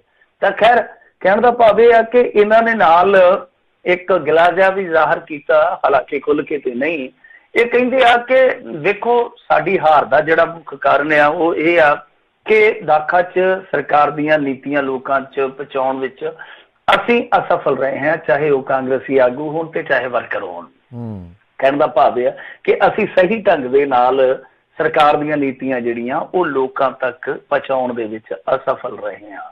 ਤਾਂ ਹੁਣ ਇਹ ਅਸਫਲਤਾ ਉਹ ਕਿਹਦੇ ਸਿਰ ਤੇ ਆ? ਆਗੂ ਤੇ ਵਰਕਰ। ਆਗੂ ਉੱਥੇ ਕੌਣ ਸਨ? ਭਾਰਤ ਭੂਸ਼ਣ ਆਸ਼ੂ, ਰਵਨੀਤ ਬਿੱਟੂ। ਹਾਲਾਂਕਿ ਉਹ ਮੰਨਦੇ ਆ ਕਿ ਸਾਥੋਂ ਗਲਤੀਆਂ ਹੋਈਆਂ। ਭਾਰਤ ਭੂਸ਼ਣ ਆਸ਼ੂ ਨੇ ਤੇ ਅੱਜ ਕਹਿ ਵੀ ਦਿੱਤਾ ਕਿ ਸਾਥੋਂ ਗਲਤੀਆਂ ਹੋਈਆਂ ਨੇ, ਜ਼ਰੂਰ ਹੋਈਆਂ ਨੇ। ਤੇ ਦੂਜੀ ਗੱਲ ਉਹਨਾਂ ਨੇ ਇਹ ਵੀ ਆਖੀ ਆ ਕਿ ਸਾਡਾ ਜਿਹੜਾ ਅੱਗੇ ਹਾਰ ਦਾ ਮਾਰਜਨ ਸੀਗਾ ਬਹੁਤ ਵੱਡਾ ਸੀ। ਅੱਜ ਦੀ ਤਰੀਕ 'ਚ ਅਸੀਂ 24,000 ਵੋਟਾਂ ਤੋਂ ਸਿੱਧੇ 52,000 ਤੱਕ ਪਹੁੰਚ ਗਏ, ਵੀ ਇੱਕ ਪ੍ਰਾਪਤੀ ਹੈ। ਸੋ ਇਸ ਤਰ੍ਹਾਂ ਉਹ ਹਾਰ ਦੇ ਜ਼ਖਮ ਨੂੰ ਲੁਕਾ ਰਹੇ ਆ। ਪਰ ਮੇਰੇ ਖਿਆਲ ਦੇ ਨਾਲ ਇਹ ਜਿਹੜੀ ਚੀਜ਼ ਹੈ ਨਾ, ਜਿਵੇਂ ਕਹਿੰਦੇ ਨਾ ਕਿ ਕਿਤਾਬ ਪੜ੍ਹਨ ਦੀ ਭਾਵੇਂ ਆਦਤ ਨਾ ਹੀ ਹੋਵੇ, ਜ਼ਿੰਦਗੀ 'ਚ ਮਿਲੇ ਜਿਹੜੇ ਸਬਕ ਹੁੰਦੇ ਉਹਨਾਂ ਤੋਂ ਜ਼ਰੂਰ ਸਿੱਖਣਾ ਚਾਹੀਦਾ। ਇਹਨਾਂ ਨੂੰ ਸਿੱਖ ਲੈਣਾ ਚਾਹੀਦਾ ਕਿ ਜਿਵੇਂ ਇਹ ਚੱਲਦੇ ਪਏ ਸਨ, ਜਿਸ ਤਰੀਕੇ ਨਾਲ ਚੱਲਦੇ ਪਏ ਸਨ ਉੱਥੇ ਦਾਖਾਂ ਦੇ ਵਿੱਚ, ਉਹ ਗਲਤ ਸੀਗਾ ਤਰੀਕਾ ਕਿਤੇ ਨਾ ਕਿਤੇ, ਜਿੱਦਾਂ ਆਪ ਹੀ ਮੰਨ ਰਿਹਾ। ਪਰ ਦੂਜਾ ਇੱਕ ਹੋਰ ਵੀ ਤਰੀਕਾ ਇਹਨਾਂ ਨੇ ਜਿਹੜਾ ਵਰਤਿਆ, ਜਿੱਦਾਂ ਉੱਥੇ ਜੀਰਾ ਲਲਕਾਰੇ ਮਾਰੀ ਜਾਂਦਾ ਸੀ ਜਾ ਕੇ, ਜਿਸ ਤਰ੍ਹਾਂ ਉੱਥੇ ਰਵਨੀਤ ਬਿੱਟੂ ਲਲਕਾਰੇ ਮਾਰੀ ਜਾਂਦਾ ਸੀ। ਫਿਰ ਇੱਕ ਮੁੰਡੇ ਦੀ ਜਿਹੜੀ ਵੀਡੀਓ ਵਾਇਰਲ ਹੋਈ ਸੀਗੀ, ਪੱਗ ਲਾ ਕੇ ਜਿਹਨੂੰ ਕੁੱਟਿਆ ਗਿਆ। ਇਹ ਸਾਰੀਆਂ ਚੀਜ਼ਾਂ ਜਿਹੜੀਆਂ ਉੱਥੇ ਦੁਹਰਾਈਆਂ ਗਈਆਂ। ਔਰ ਸਭ ਤੋਂ ਵੱਡੀ ਗੱਲ ਇਹ ਆ ਕਿ ਮਿੰਨੀ ਕੈਪਟਨ ਤੇ ਵੱਡਾ ਕੈਪਟਨ ਇਸ ਗੱਲੋਂ ਆਸਵੰਦ ਰਹਿ ਕੇ ਅਸੀਂ ਜਿੱਤ ਜਾਣਾ, ਝੰਡਾ ਸਾਡੇ ਨਾਂ ਦਾ ਜਿਹੜਾ ਝੂਲੂਗਾ। ਤਾਂ ਇਸ ਗਫ਼ਲਤ ਦੇ ਵਿੱਚੋਂ ਵੀ ਨਿਕਲਣਾ ਚਾਹੀਦਾ ਇਹਨਾਂ ਨੂੰ। ਇਹ ਝਟਕਾ ਦਿੱਤਾ ਲੋਕਾਂ ਨੇ, ਇਹਨਾਂ ਨੂੰ ਜਗਾਇਆ, ਅਕਾਲੀਆਂ ਨੂੰ ਦੱਸ ਦਿੱਤਾ, ਭਾਜਪਾ ਨੂੰ ਤੇ ਨਕਾਰ ਹੀ ਦਿੱਤਾ ਤਕਰੀਬਨ ਲੋਕਾਂ ਨੇ ਪੰਜਾਬ ਦੇ ਵਿੱਚ, ਜਿੱਥੇ ਉਹਨਾਂ ਦਾ ਆਧਾਰ ਸੀ ਉੱਥੋਂ ਵੀ ਪਹੁੰਚ ਦਿੱਤਾ। ਤਾਂ ਤਕਰੀਬਨ ਸਭ ਨੂੰ ਦੱਸ ਦਿੱਤਾ ਪੰਜਾਬੀਆਂ ਨੇ ਕਿ ਭਾਈ ਆਪਸ਼ਨ ਬੇਸ਼ੱਕ ਸੀਮਤ ਆ, ਪਰ ਅਸੀਂ ਕੰਨਾਂ ਨੂੰ ਹੱਥ ਲਵਾਉਣ ਦੀ ਹਾਲੇ ਵੀ ਜ਼ਰੂਰਤ ਰੱਖਦੇ ਹਾਂ, ਜੁਗਾੜ ਰੱਖਦੇ ਹਾਂ। ਕਿਉਂਕਿ ਕਾਂਗਰਸ ਨੂੰ ਵੀ ਦੱਸ ਦਿੱਤਾ ਕਿ ਜਿਹੜਾ 2-2.5 ਸਾਲ ਦਾ ਸਮਾਂ ਸੰਭਾਲ ਲਓ, ਨਹੀਂ ਤਾਂ ਬੁਰੀ ਤਰ੍ਹਾਂ ਮਾਂਜੇ ਜਾਓਗੇ। ਅਕਾਲੀਆਂ ਨੂੰ ਵੀ ਦੱਸ ਦਿੱਤਾ ਕਿੱਥੇ ਖਲੋਤੇ ਹੋ, ਤੇ ਭਾਜਪਾ ਨੂੰ ਤੇ ਸਾਫ਼ ਤੌਰ ਤੇ ਦੱਸ ਦਿੱਤਾ ਨਾ ਕਿ ਜੋ ਤੁਸੀਂ ਮੁਲਕ ਦੇ ਵਿੱਚ ਕਰ ਰਹੇ ਹੋ ਇਹ ਪੰਜਾਬ 'ਚ ਨਹੀਂ ਚੱਲੂਗਾ। ਘੱਟੋ ਘੱਟ ਭਾਵੇਂ ਉੱਥੇ ਜਿੱਥੇ ਤੁਸੀਂ ਇਹ ਗਿਣਦੇ ਹੋ ਕਿ ਹਿੰਦੂ ਪੱਖੀ ਵੋਟ ਜਿਹੜੀ ਆ, ਜਾਂ ਜੋ ਸਾਡੇ ਸਮੀਕਰਨ, ਜਾਤ ਸਮੀਕਰਨ ਸਾਡੇ ਹਿਸਾਬ ਕਿਤਾਬ ਨਾਲ ਹੈ, ਵੀ ਉੱਥੇ ਵੀ ਪੰਜਾਬੀ ਹੈ ਜਿਹੜੇ ਉਹ ਤੁਹਾਡੀ ਲਹਿਰ ਨੂੰ ਮੰਨਣ ਤੋਂ ਇਨਕਾਰੀ ਹੋਏ ਪਏ ਆ। ਜੀ ਜੀ। ਅਗਲੀ ਮਿੰਟੂ ਜੀ ਗੱਲ ਕਰਦੇ ਆ, ਕਹਿੰਦੇ ਡੇਰਾ ਮੁਖੀ ਦੀ ਜੇਲ੍ਹ ਅੰਦਰਲੀ ਜਿਹੜੀ ਸੁਰੱਖਿਆ ਨੂੰ ਲੈ ਕੇ ਪਾਈ ਪਟੀਸ਼ਨ ਨਿਕਲੀ ਸਟੰਟ। ਦੇਖੋ ਜੇਲ੍ਹ ਦੇ ਵਿੱਚੋਂ ਮੇਰੇ ਖਿਆਲ ਦੇ ਨਾਲ ਇਸ ਤਰ੍ਹਾਂ ਦੀ ਪਟੀਸ਼ਨ ਆ ਜਾਣੀ ਬੜੀ ਹਾਸੋਹੀਣੀ ਆ, ਕਿਉਂਕਿ ਇਸ ਬੰਦੇ ਦੀ ਜਿਹੜੀ ਅੰਦਰੂਨੀ ਸੁਰੱਖਿਆ ਉਹਦੇ ਬਾਰੇ ਖਬਰਾਂ ਇੱਥੇ ਛਪਦੀਆਂ ਰਹੀਆਂ ਕਿ ਜਦੋਂ ਖਾਣਾ ਜਾਂਦਾ ਉਹ ਵੀ ਇੱਕ ਰੇਹੜੀ ਤੇ ਜਾਂਦਾ, ਮਤਲਬ ਕਿ ਪੂਰਾ ਇੱਕ ਬਣਾਇਆ ਹੋਇਆ ਵਾਹਨ ਟਾਈਪ, ਕੋਈ ਬੰਦਾ ਨੇੜੇ ਨਹੀਂ ਖੜਦਾ, ਔਰ ਇਹਨੂੰ ਆਰਡਰ ਰੱਖਿਆ ਹੋਇਆ। ਬਹੁਤ ਕੁਛ ਉਹਦੇ ਬਾਰੇ ਅੱਗੇ ਖਬਰਾਂ 'ਚ ਛਾਇਆ ਹੋ ਚੁੱਕਾ ਵਾ ਕਿ ਕਿੰਨੀ ਉੱਥੇ ਕਰੜੀ ਸੁਰੱਖਿਆ ਹੈ ਵੀ। ਐਸੀ ਗੱਲ ਨਹੀਂ ਹੈ ਕਿ ਇਹ ਉੱਥੇ ਬੈਰਕ ਦੇ ਵਿੱਚ ਤੁਰਿਆ ਫਿਰਦਾ ਤੇ ਕੰਟੀਨ ਤੋਂ ਜਾ ਕੇ ਆਪ ਹੀ ਦਹੀਂ ਭੱਲੇ ਖਰੀਦਾ ਫਿਰਦਾ, ਐਸਾ ਕੁਛ ਨਹੀਂ ਆ। ਮਤਲਬ ਕਿ ਜੇਲ੍ਹ ਦੇ ਵਿੱਚ ਇਹ ਪੂਰਾ ਮਹਿਫੂਜ਼ ਆ। ਹੋਇਆ ਕੀ ਆ ਕਿ ਇੱਕ ਬੰਦੇ ਨੇ ਉੱਠ ਕੇ, ਜਿਹੜਾ ਕਿ ਇਹਨਾਂ ਦੇ ਡੇਰੇ ਦਾ ਹੀ ਮੇਰੇ ਖਿਆਲ ਦੇ ਨਾਲ, ਉਹਨੇ ਪਟੀਸ਼ਨ ਪਾ ਕੱਤੀ, ਕਹਿੰਦਾ ਕਿ ਵੇਖੋ ਜੀ ਉੱਥੇ ਬਾਬਾ ਜੀ ਨੂੰ ਖਤਰੇ ਦਾ ਘੁੱਗੂ ਬੋਲ ਪਿਆ। ਕਹਿੰਦਾ ਜੀ ਕਾਤੋਂ ਪੁੱਛਿਆ, ਆਖੇ ਜੀ ਮੈਨੂੰ ਨਾ ਉੱਥੇ ਜੇਲ੍ਹ ਦੇ ਬਾਹਰ ਚਾਹ ਵਾਲਾ ਬੈਠਾ ਉਹਨੇ ਦੱਸਿਆ। ਬੰਦਾ ਪੁੱਛੇ ਕਿ ਉਹ ਰਾਹ ਦਾ ਜਸੂਸ ਆ ਜਿਹਨੂੰ ਜੇਲ੍ਹ ਦੀ ਅੰਦਰ ਦੀ ਸਾਰੀ ਤਸਵੀਰ ਪਤਾ ਕਿ ਅੰਦਰ ਕੀ ਚੱਲਦਾ ਪਿਆ।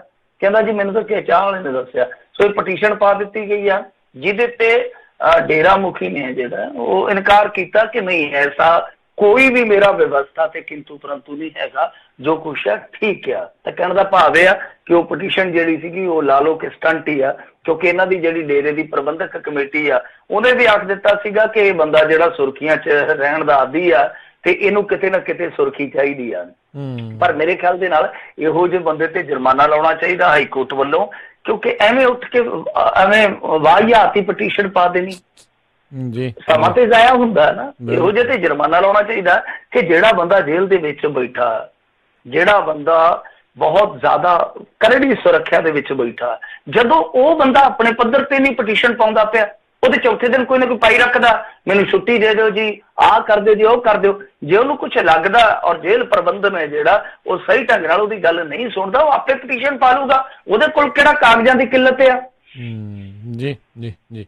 ਅਗਲੀ ਮਿੰਟੂ ਜੀ ਗੱਲ ਕਰਦੇ, ਕਹਿੰਦੇ ਭਾਈ ਮਤੀ ਦਾਸ ਜੀ ਦੀ ਯਾਦਗਾਰ ਨੂੰ ਲੈ ਕੇ ਦਿੱਲੀ ਵਿੱਚ ਕਈ ਧਿਰਾਂ ਹੁਣ ਆਮੋ ਸਾਹਮਣੇ। ਦੇਖੋ, ਇਹ ਯਾਦਗਾਰ ਦਾ ਜਿਹੜਾ ਮਸਲਾ ਹੈ ਇਹ ਆ ਕਿ ਉੱਥੇ ਮਤੀ ਦਾਸ ਜੀ ਦੀ ਯਾਦ ਦੇ ਵਿੱਚ ਇੱਕ ਚੌਂਕ ਬਣਿਆ ਹੋਇਆ ਦਿੱਲੀ ਦੇ ਵਿੱਚ, ਤੇ ਉਹਨੂੰ ਢਾਉਣ ਵਾਸਤੇ ਦੱਸਦੇ ਆ ਕਿ ਕੋਈ ਨੋਟਿਸ ਵਗੈਰਾ ਆਇਆ, ਜਿਹੜਾ ਕਿ ਦਿੱਲੀ ਕਮੇਟੀ ਨੇ ਦਾਅਵਾ ਕੀਤਾ, ਕਹਿੰਦੇ ਜੀ ਕਿ ਨੋਟਿਸ ਆਇਆ।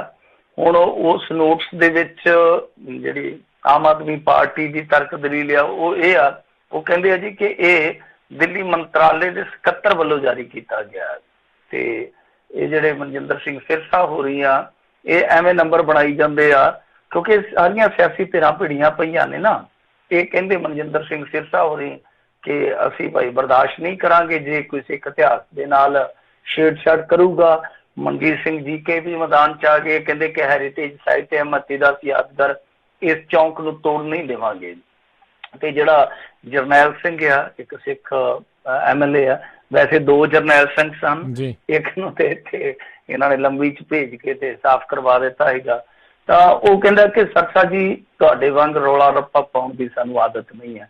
ਯਾਨੀ ਕਹਿਣ ਦਾ ਮਤਲਬ ਇਹ ਆ ਕਿ ਆਮ ਆਦਮੀ ਪਾਰਟੀ ਵਾਲੇ ਤਰਕ ਦਿੰਦੇ ਪਏ ਕਿ ਅਸਲ ਦੇ ਵਿੱਚ ਇਸ ਯਾਦਗਾਰੀ ਚੌਂਕ ਨੂੰ ਜਾਂ ਯਾਦਗਾਰ ਨੂੰ ਤੋੜਿਆ ਨਹੀਂ ਜਾ ਰਿਹਾ, ਮਤਲਬ ਕਿ ਇਹਦਾ ਨਵੀਨੀਕਰਨ ਕੀਤਾ ਜਾ ਰਿਹਾ ਵਾ, ਇਹਦਾ ਸੁੰਦਰੀਕਰਨ ਕੀਤਾ ਜਾ ਰਿਹਾ, ਇਹਦੀ ਦਿੱਖ ਨੂੰ ਹੋਰ ਨਿਖਾਰਿਆ ਜਾ ਰਿਹਾ ਤਾਂ ਕਿ ਜਿਹੜੇ ਹੋਰ ਸੈਲਾਨੀ ਆਉਂਦੇ ਆ ਉਹਨਾਂ ਵਾਸਤੇ ਇੱਕ ਖਿੱਚ ਦਾ ਕੇਂਦਰ ਬਣਾਇਆ ਜਾ ਸਕੇ। ਪਰ ਤੁਹਾਨੂੰ ਪਤਾ ਹੀ ਆ ਕਿ ਇਹ ਰਾਜਸੀ ਕੇਂਦਰ ਵੀ ਬਣ ਜਾਂਦਾ ਕਈ ਵਾਰ ਵਿਵਾਦਾਂ ਦਾ। ਅੱਗੇ ਆਪਾਂ ਦੇਖਿਆ ਹੀ ਆ, ਉਹ ਜਿਹੜਾ ਇਹਨਾਂ ਨੇ ਤੋੜਿਆ ਸੀ ਪਿਆ, ਉਹ ਉਸ ਤੋਂ ਬਾਅਦ ਬਹੁਤ ਜ਼ਿਆਦਾ ਰੌਲਾ ਪੈ ਗਿਆ ਸੀਗਾ, ਬਹੁਤ ਜ਼ਿਆਦਾ ਸਿਆਸਤ ਹੋਈ ਉਸ ਮੁੱਦੇ ਤੇ। ਆਮ ਆਦਮੀ ਪਾਰਟੀ ਵਾਲੇ ਇਸ ਗੱਲੋਂ ਡਰਦੇ ਆ ਥੋੜਾ ਜਿਹਾ, ਤਾਂ ਹੀ ਉਹਨਾਂ ਨੇ ਨਾਲ ਦੀ ਨਾਲ ਰਿਐਕਟ ਕੀਤਾ ਕਿਉਂਕਿ ਉਹਨਾਂ ਨੂੰ ਪਤਾ ਗਾਂ ਇਲੈਕਸ਼ਨ ਆ ਤੇ ਸਾਨੂੰ ਜੇ ਇਹੋ ਜਿਹੇ ਮੁੱਦੇ 'ਚ ਕਿਤੇ ਇਹਨਾਂ ਨੇ ਗੰਭੀਰਤਾ ਨਾਲ ਉਲਝਾ ਲਿਆ ਤੇ ਸਾਡਾ ਨੁਕਸਾਨ ਹੋ ਜਾਊਗਾ।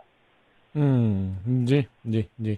ਅਗਲੀ ਜਿਹੜੀ ਗੱਲ ਕਰਦੇ, ਕਹਿੰਦੇ ਰਾਜੇਸ਼ ਬਾਘਾ ਦੀ ਸ਼ਿਕਾਇਤ ਤੇ ਢਾਲੀਵਾਲ ਵਿਰੁੱਧ ਮਾਮਲਾ ਦਰਜ। ਹੁਣ ਦੇਖੋ, ਇਹ ਚੀਜ਼ਾਂ ਚੱਲਣੀਆਂ 4 ਜ਼ਿਮਨੀ ਚੋਣਾਂ ਜਿਹੜੀਆਂ ਉਹ ਨੇਪਰੇ ਚੜੀਆਂ ਪੰਜਾਬ ਦੇ ਵਿੱਚ, ਕਿਸੇ ਨੇ ਕਿਸੇ ਦੇ ਖਿਲਾਫ ਸ਼ਿਕਾਇਤ ਪਾ ਦੇਣੀ ਹੈ, ਕਿਸੇ ਨੇ ਕਿਸੇ ਦੇ ਖਿਲਾਫ ਸ਼ਿਕਾਇਤ ਪਾ ਦੇਣੀ ਆ। ਤਾਂ ਇਹ ਇੱਕ ਮਾਮਲਾ ਫਗਵਾੜਾ ਤੋਂ ਜਿਹੜੇ ਕਾਂਗਰਸੀ ਉਮੀਦਵਾਰ ਸਨ ਬਲਵਿੰਦਰ ਸਿੰਘ ਢਾਲੀਵਾਲ, ਉਹਨਾਂ ਦੇ ਖਿਲਾਫ ਇਹ ਹੈ ਕਿ ਜਦੋਂ ਉਹ ਵੋਟ ਪਾਉਣ ਗਏ ਤੇ ਇੱਕ ਪੰਜੇ ਵਾਲਾ ਮਫਲਰ ਉਹਨਾਂ ਨੇ ਗਲ ਦੇ ਵਿੱਚ ਪਾਇਆ ਸੀਗਾ। ਵੈਸੇ ਇਹ ਸਮਝ ਲੈਣਾ ਚਾਹੀਦਾ ਕਿ ਮਫਲਰ ਕੱਲਾ ਅਰਵਿੰਦ ਕੇਜਰੀਵਾਲ ਦੇ ਕੋਲ ਨਹੀਂ ਹੈ, ਮਫਲਰ ਦੂਜਿਆਂ ਦੇ ਕੋਲ ਵੀ ਹੈਗਾ, ਜਿੱਥੇ ਉਹਨੂੰ ਮਫਲਰ ਮੈਨ ਕਹਿੰਦੇ ਆ। ਤਾਂ ਕਹਿੰਦੇ ਆ ਕਿ ਉਹ ਕਿਤੇ ਨਾ ਕਿਤੇ ਉਲੰਘਣ ਸੀਗਾ ਜੋ ਵੀ ਚੋਣ ਕਮਿਸ਼ਨ ਦਾ ਕ੍ਰਾਈਟੇਰੀਆ ਉਸ ਸਮੇਂ ਵੋਟ ਪਾਉਣ ਦਾ ਜੋ ਨਿਯਮਾਵਲੀ ਆ ਉਹਦਾ ਉਲੰਘਣ ਸੀਗਾ। ਤਾਂ ਉਸ ਮਾਮਲੇ ਦੇ ਵਿੱਚ ਰੀਪ੍ਰੈਜ਼ੈਂਟੇਸ਼ਨ ਆਫ ਪੀਪਲ ਐਕਟ 1950-51-99 ਅਧੀਨ ਮਾਮਲਾ ਦਰਜ ਕੀਤਾ ਗਿਆ। ਸੋ ਢਾਲੀਵਾਲ ਦੇ ਵਿਰੁੱਧ ਸ਼ਿਕਾਇਤ ਜਿਹੜੀ ਆ ਉਹ ਰਾਜੇਸ਼ ਬਾਘਾ ਨੇ ਕੀਤੀ ਆ ਤੇ ਉਹ ਪਹਿਲਾਂ ਹੀ ਵੈਸੇ ਰੌਲਾ ਪੈ ਗਿਆ ਸੀਗਾ ਕਿਉਂਕਿ ਤਸਵੀਰ ਜਿਹੜੀ ਵਾਇਰਲ ਹੋ ਗਈ ਆ। ਤੁਹਾਨੂੰ ਯਾਦ ਹੋਣਾ ਕਿ ਇਸ ਤਰ੍ਹਾਂ ਇੱਕ ਵਾਰੀ ਨਰਿੰਦਰ ਮੋਦੀ ਨੇ ਵੀ ਕੀਤਾ ਸੀਗਾ 2014 ਦੇ ਵਿੱਚ, ਜਦੋਂ ਉਹਦੀ ਫਤੂਈ ਦੇ ਉੱਤੇ ਕਮਲ ਫੁੱਲ ਲੱਗਾ ਸੀਗਾ। ਉਸ ਤੋਂ ਬਾਅਦ ਨੋਟਿਸ ਘੱਲਿਆ ਗਿਆ ਸੀ, ਪਰ ਮਾਮਲਾ ਇਹ ਸੀਗਾ ਕਿ ਉਸ ਤੋਂ ਬਾਅਦ ਪ੍ਰਧਾਨ ਮੰਤਰੀ ਨਰਿੰਦਰ ਮੋਦੀ ਵੱਜਣ ਲੱਗ ਪਿਆ। ਪਹਿਲਾਂ ਨਰਿੰਦਰ ਮੋਦੀ ਕੱਲਾ ਨਰਿੰਦਰ ਮੋਦੀ ਸੀਗਾ, ਬਾਅਦ ਦੇ ਵਿੱਚ ਪ੍ਰਧਾਨ ਮੰਤਰੀ, ਤਾਂ ਫਿਰ ਨੋਟਿਸ ਕਿਹਨੇ ਪੁੱਛਣੇ ਸੀਗੇ। ਤਾਂ ਉਹੀ ਗੱਲ ਇੱਥੇ ਲਾਗੂ ਕਰ ਲਓ, ਜੇ ਤੇ ਢਾਲੀਵਾਲ ਹਾਰ ਜਾਂਦਾ ਤੇ ਗੱਲ ਹੋਰ ਹੋਣੀ ਸੀ, ਉੱਤੇ ਸਰਕਾਰ ਕਿਸੇ ਦੀ ਹੋਰ ਦੀ ਹੁੰਦੀ ਤਾਂ ਗੱਲ ਹੋਰ ਹੋਣੀ ਸੀ।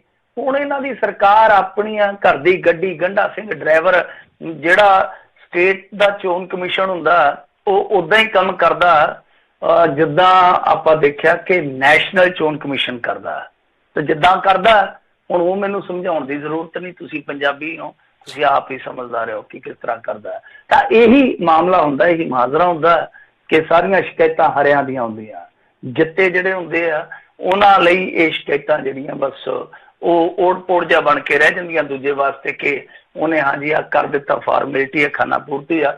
ਪਰ ਨਿਸ਼ਚਿਤ ਤੌਰ ਤੇ ਇਹ ਉਲੰਘਣ ਤੇ ਬਣਦਾ ਹੀ ਆ ਕਿਉਂਕਿ ਇਸ ਤਰ੍ਹਾਂ ਤੁਸੀਂ ਚੋਣ ਨਿਸ਼ਾਨ ਹੈ ਜਿਹੜਾ ਜਾਂ ਤੁਹਾਡੀ ਪਾਰਟੀ ਦਾ ਨਿਸ਼ਾਨ ਹੈ ਜਿਹੜਾ ਉਹ ਤੁਸੀਂ ਇਸਤੇਮਾਲ ਨਹੀਂ ਕਰ ਸਕਦੇ। ਖਾਸ ਤੌਰ ਤੇ ਜਦੋਂ ਤੁਸੀਂ ਵੋਟ ਪਾਉਣ ਜਾਂਦੇ ਹੋ ਉਮੀਦਵਾਰ ਦੇ ਤੌਰ ਤੇ, ਤਾਂ ਉਲੰਘਣ ਤੇ ਹੈ, ਪਰ ਉਸ ਉਲੰਘਣ ਦੀ ਕੀ ਸਜ਼ਾ ਹੋਊਗੀ ਇਹਦੇ ਚ ਕੋਈ ਕੁਝ ਨਹੀਂ ਕਹਿ ਸਕਦਾ, ਕਿਉਂਕਿ ਇਹੋ ਜਿਹੇ ਮਾਮਲੇ ਇੰਡੀਆ ਦੇ ਵਿੱਚ ਸੈਂਕੜੇ ਹਜ਼ਾਰਾਂ ਇਲੈਕਸ਼ਨ ਦੇ ਦੌਰਾਨ ਹੁੰਦੇ ਆ ਰਜਿਸਟਰਡ, ਪਰ ਉਹਨਾਂ ਤੇ ਹੁੰਦਾ ਕੱਖ ਨਹੀਂ ਹੈ। ਜਦੋਂ ਪ੍ਰਧਾਨ ਮੰਤਰੀ ਮੋਦੀ ਜਾਗ ਸਕਦੇ ਆ ਤੇ ਫਿਰ ਕਹਿੰਦੇ ਵੀ ਅਸੀਂ ਕਿਹੜੇ ਕਿਸੇ ਤੋਂ ਘੱਟ ਹੈਗੇ ਆ। ਸੋ ਉੱਤੋਂ ਹੀ ਚੱਲਦਾ ਹੈ ਕੰਮ, ਸ਼ੁਰੂ ਹੁੰਦਾ ਤੇ ਥੱਲੇ ਥੱਲੇ ਤਾਂ ਹੀ ਫਿਰ ਹਰ ਥਾਂ ਤੇ ਚੀਜ਼ ਪਹੁੰਚਦੀ ਆ। ਅਤੇ ਨਾਲ ਹੀ ਸਰੋਤਿਆਂ ਨੂੰ ਦੱਸਦੇ ਹਾਂ, ਇੱਕ ਆਪਾਂ ਖਬਰ ਤੋਂ ਬਾਅਦ ਦੇ ਵਿੱਚ ਬ੍ਰੇਕ ਲੈ ਕੇ ਫਿਰ ਤੁਹਾਡੇ ਸਵਾਲ ਜਵਾਬ ਆਪਾਂ ਜਿਹੜਾ ਕਰਾਂਗੇ। ਤੁਸੀਂ ਸਵਾਲ ਕਰ ਸਕਦੇ ਹੋ ਮਿੰਟੂ ਜੀ ਨੂੰ, ਤੁਸੀਂ ਕੁਝ ਪੁੱਛਣਾ ਚਾਹੁੰਦੇ ਹੋ। ਨੰਬਰ 408 272 5200 4082725200। ਤੇ ਮਿੰਟੂ ਜੀ ਕਹਿੰਦੇ ਹੈਰਾਨ ਕਰ ਗਏ ਆંકੜੇ, ਆਪ ਨੂੰ ਮਿਲੀਆਂ ਨੋਟਾਂ ਤੋਂ ਵੀ ਘੱਟ ਵੋਟਾਂ। ਹਾਂ ਬਿਲਕੁਲ, ਇੱਥੇ ਦੱਸਦੇ ਨੀਟੂ ਸ਼ਟਰਾਂ ਵਾਲਾ ਅਕਾਲੀ ਦਲ ਅੰਮ੍ਰਿਤਸਰ ਦੇ ਉਮੀਦਵਾਰ ਤੋਂ ਵੱਧ ਵੋਟਾਂ ਲੈ ਗਿਆ, ਕੋਈ ਪਤਾ ਨਹੀਂ ਲੱਗਦਾ ਸਮੇਂ ਦੇ ਗੇੜ ਦਾ। ਤੇ ਹੁਣ ਆਮ ਆਦਮੀ ਪਾਰਟੀ ਲਈ ਇੱਕ ਵੱਡਾ ਝਟਕਾ, ਕਿਉਂਕਿ ਇਹਨਾਂ ਦੀਆਂ ਜਿਹੜੀਆਂ ਵੋਟਾਂ ਉਹ ਨੋਟਾਂ ਤੋਂ ਵੀ ਘੱਟ ਨਿਕਲ ਰਹੀਆਂ ਨੇ। ਆਮ ਆਦਮੀ ਪਾਰਟੀ ਨੇ ਹਰਿਆਣੇ ਦੀਆਂ ਚੋਣਾਂ ਦੇ ਵਿੱਚ ਕੋਈ ਬਹੁਤੇ ਵੱਡੇ ਦਾਅਵੇ ਨਹੀਂ ਸਨ ਕੀਤੇ, ਪਰ ਫਿਰ ਵੀ ਕਿਹਾ ਸੀਗਾ ਕਿ ਅਸੀਂ ਇਹ ਕਰਾਂਗੇ ਉਹ ਕਰਾਂਗੇ, ਬਈ ਠੀਕ ਠਾਕ ਕਰਾਂਗੇ, ਅਸੀਂ ਲੜਾਈ ਲੜਾਂਗੇ। ਇਹਨਾਂ ਨੇ 90 ਚੋਂ ਮੇਰੇ ਖਿਆਲ ਦੇ ਨਾਲ 45 ਕੁ ਲਗਭਗ 50% ਤੇ ਉਮੀਦਵਾਰ ਆਪਣੇ ਉਤਾਰੇ ਸੀਗੇ। ਤੇ ਮਹਾਰਾਸ਼ਟਰ ਚ ਤੇ ਇਹਨਾਂ ਨੇ ਉੱਥੇ ਲਗਭਗ ਮੇਰੇ ਖਿਆਲ ਦੇ ਨਾਲ 24-25 2 ਕੁ ਦਰਜਨ ਉਮੀਦਵਾਰ ਉਤਾਰੇ ਸੀਗੇ। ਤਾਂ ਦੱਸਦੇ ਆ ਕਿ ਇਹਨਾਂ ਦੀ ਜਿਹੜੀ ਪਾਰਟੀ ਆ ਉਹ ਆਪਣੀਆਂ ਸੀਟਾਂ ਤੇ 1000 ਵੋਟਾਂ ਵੀ ਹਾਸਲ ਨਹੀਂ ਕਰ ਸਕੇ। ਇਹਨਾਂ ਦੇ ਜਿਹੜੇ ਉਮੀਦਵਾਰ ਸੀਗੇ, ਇਹਨਾਂ ਦੀ ਜ਼ਮਾਨਤ ਜਿਹੜੀ ਆ ਉਹ ਤੈਅ ਹੋਈ ਆ, ਕਿਉਂਕਿ ਹਰਿਆਣਾ ਚ ਆਪ ਨੂੰ 0.5% ਵੀ ਵੋਟ ਹਾਸਲ ਨਹੀਂ ਹੋਇਆ, 0.5% ਵੀ, ਜਦ ਕਿ ਨੋਟਾਂ ਦਾ ਜਿਹੜਾ ਵੋਟ ਸ਼ੇਅਰ ਉੱਥੇ ਦੱਸਦੇ ਆ ਉਹ 0.53% ਰਿਹਾ, ਮਤਲਬ ਕਿ 0.5% ਤੋਂ ਵੱਧ ਗਿਆ। ਤੇ ਏਦਾਂ ਹੀ ਮਹਾਰਾਸ਼ਟਰ ਚ ਦੱਸਦੇ ਆ ਕਿ ਇਹਨਾਂ ਨੂੰ 0.11% ਵੋਟ ਹਾਸਲ ਹੋਇਆ, ਜਦ ਕਿ ਨੋਟਾਂ ਨੂੰ ਉੱਥੇ 1.37% ਵੋਟ ਹਾਸਲ ਹੋਇਆ। ਸੋ ਇਹ ਅੰਕੜੇ ਛਪੇ ਆ ਨਿਊਜ਼ ਪੋਰਟਲਾਂ ਤੇ। ਆਮ ਆਦਮੀ ਪਾਰਟੀ ਨੂੰ ਲੈ ਕੇ ਕਈ ਚੁਟਕਲੇ ਵੀ ਘੜੇ ਜਾ ਰਹੇ, ਲਤੀਫੇ ਵੀ ਘੜੇ ਜਾ ਰਹੇ ਆ। ਤਾਂ ਮੇਰੇ ਖਿਆਲ ਦੇ ਨਾਲ ਇਹਨਾਂ ਦੀ ਆਪਣੀਆਂ ਗਲਤੀਆਂ ਦੀਆਂ ਇਹ ਕਿਤੇ ਨਾ ਕਿਤੇ ਕਰਨੀਆਂ ਭਰਨੀਆਂ, ਜੋ ਅੱਜ ਇਹੋ ਜਿਹਾ ਮਜ਼ਾਹੀਆ ਮਾਹੌਲ ਬਣਾ ਕੇ ਬੈਠੇ ਆ। ਖੈਰ ਜੋ ਵੀ ਆ, ਮੈਂ ਹਾਲੇ ਵੀ ਮੰਨਦਾ ਕਿ ਦਿੱਲੀ ਦੇ ਵਿੱਚ ਅਸਲੀ ਫਾਈਟ ਦੇਖਣ ਨੂੰ ਮਿਲੇਗੀ। ਔਰ ਜਿੱਦਾਂ ਦਾ ਡਾਊਨਫਾਲ ਇੱਕ ਤਰ੍ਹਾਂ ਨਾਲ ਰਾਜਾਂ ਦੇ ਵਿੱਚ ਚੱਲ ਰਿਹਾ ਭਾਰਤੀ ਜਨਤਾ ਪਾਰਟੀ ਦਾ, ਚਾਹੇ ਉਹ ਹਿੰਦੀ ਭਾਸ਼ਾਈ ਵਾਲਾ ਇਲਾਕਾ ਹੋਵੇ, ਮੱਧ ਪ੍ਰਦੇਸ਼, ਰਾਜਸਥਾਨ, ਉਸ ਤੋਂ ਬਾਅਦ ਆਹ ਦੇਖ ਲਿਆ ਜਲਵਾ, ਇਹ ਵੀ ਤੁਹਾਨੂੰ ਪਤਾ ਹੀ ਹਿੰਦੂਤਵ ਵਾਲੇ ਰਾਜ ਸੀਗੇ। ਤਾਂ ਮੈਂ ਕਹਿੰਦਾ ਕਿ ਜੋ ਮਰਜ਼ੀ ਆ, ਠੀਕ ਆ, ਇਹਨਾਂ ਦੀ ਜੋ ਵੀ ਇਸ ਵੇਲੇ ਹਾਲਤ ਹੈ ਉਹਦੇ ਵਾਸਤੇ ਕੋਈ ਹੋਰ ਨਹੀਂ, ਇਹ ਆਪ ਹੀ ਜ਼ਿੰਮੇਵਾਰ ਹਨ। ਪਰ ਗੱਲ ਇਹ ਆ ਕਿ ਦਿੱਲੀ ਦੇ ਵਿੱਚ ਟੈਸਟ ਜ਼ਰੂਰ ਕਰਨਗੇ, ਇਹਨਾਂ ਨੂੰ ਬਹੁਤ ਬੁਰੀ ਤਰ੍ਹਾਂ ਇਹਨਾਂ ਨੂੰ ਉਲਝਾਉਣਗੇ ਆਮ ਆਦਮੀ ਪਾਰਟੀ ਵਾਲੇ। ਐਸਾ ਨਹੀਂ ਹੈ ਕਿ ਉੱਥੇ ਭਾਰਤੀ ਜਨਤਾ ਪਾਰਟੀ ਸੂਪੜਾ ਸਾਫ਼ ਕਰ ਦੂਗਾ। ਅੱਜ ਵੀ ਮੇਰੇ ਖਿਆਲ ਦੇ ਨਾਲ ਜੇ ਦੇਖੀਏ, ਅੱਜ ਵੀ ਅਰਵਿੰਦ ਕੇਜਰੀਵਾਲ ਇੰਨਾ ਕੁ ਦਮਖਮ ਉੱਤੇ ਰੱਖਦਾ ਕਿ ਇਹਨਾਂ ਨੂੰ ਜ਼ਰੂਰ ਉਲਝਾਊਗਾ। ਸੋ ਦਿੱਲੀ ਦੇ ਵਿੱਚ ਇਲੈਕਸ਼ਨ ਆ, ਪਰ ਜੇ ਦਿੱਲੀ ਦੇ ਵਿੱਚ ਮੰਨ ਲਓ ਜਿੱਦਾਂ ਆਪਾਂ ਪ੍ਰੈਡਿਕਸ਼ਨ ਕਰਦੇ ਪਏ ਆ ਕਿ ਇਹਨਾਂ ਦਾ ਟੈਸਟ ਜ਼ਰੂਰ ਲੈਣਗੇ, ਤਾਂ ਜੇ ਉੱਥੇ ਨਾਕਾਮ ਰਹਿੰਦੇ ਆ ਤਾਂ ਫਿਰ ਸਮਝ ਲਓ ਕਿ ਦੇਸ਼ ਦੇ ਵਿੱਚ ਸਾਫ਼ ਹੋ ਗਏ। ਜੀ ਜੀ, ਉੱਦਾਂ ਵੈਸੇ ਦੇਖਿਆ ਜਿੱਦਾਂ ਤੁਸੀਂ ਵੀ ਕਿਹਾ ਸਪੇਸ ਹੈਗੀ ਆ, ਜਿੱਦਾਂ ਹੁਣ ਭਾਜਪਾ ਦਾ ਵੀ ਹੌਲੀ ਹੌਲੀ ਥੱਲੇ ਨੂੰ ਡਾਊਨਫਾਲ ਆਪਾਂ ਦੇਖ ਰਹੇ ਹਾਂ। ਤੇ ਇੱਥੇ ਆਪਾਂ ਮਿੰਟੂ ਜੀ ਇੱਕ ਬ੍ਰੇਕ ਲੈਂਦੇ ਹਾਂ, ਬ੍ਰੇਕ ਤੋਂ ਬਾਅਦ ਮੁੜ ਕੇ ਫਿਰ ਵਾਪਸ ਹਾਜ਼ਰ ਹੁੰਦੇ ਹਾਂ। ਤੁਸੀਂ ਸਰੋਤੇ ਜੇ ਸਵਾਲ ਪੁੱਛਣਾ ਚਾਹੁੰਦੇ ਹੋ ਮਿੰਟੂ ਜੀ ਨੂੰ ਕਾਲ ਕਰ ਸਕਦੇ ਹੋ, ਨੰਬਰ 408 272 5200 4082725200। ਮਿਲਦੇ ਇੱਕ ਬ੍ਰੇਕ ਤੋਂ ਬਾਅਦ।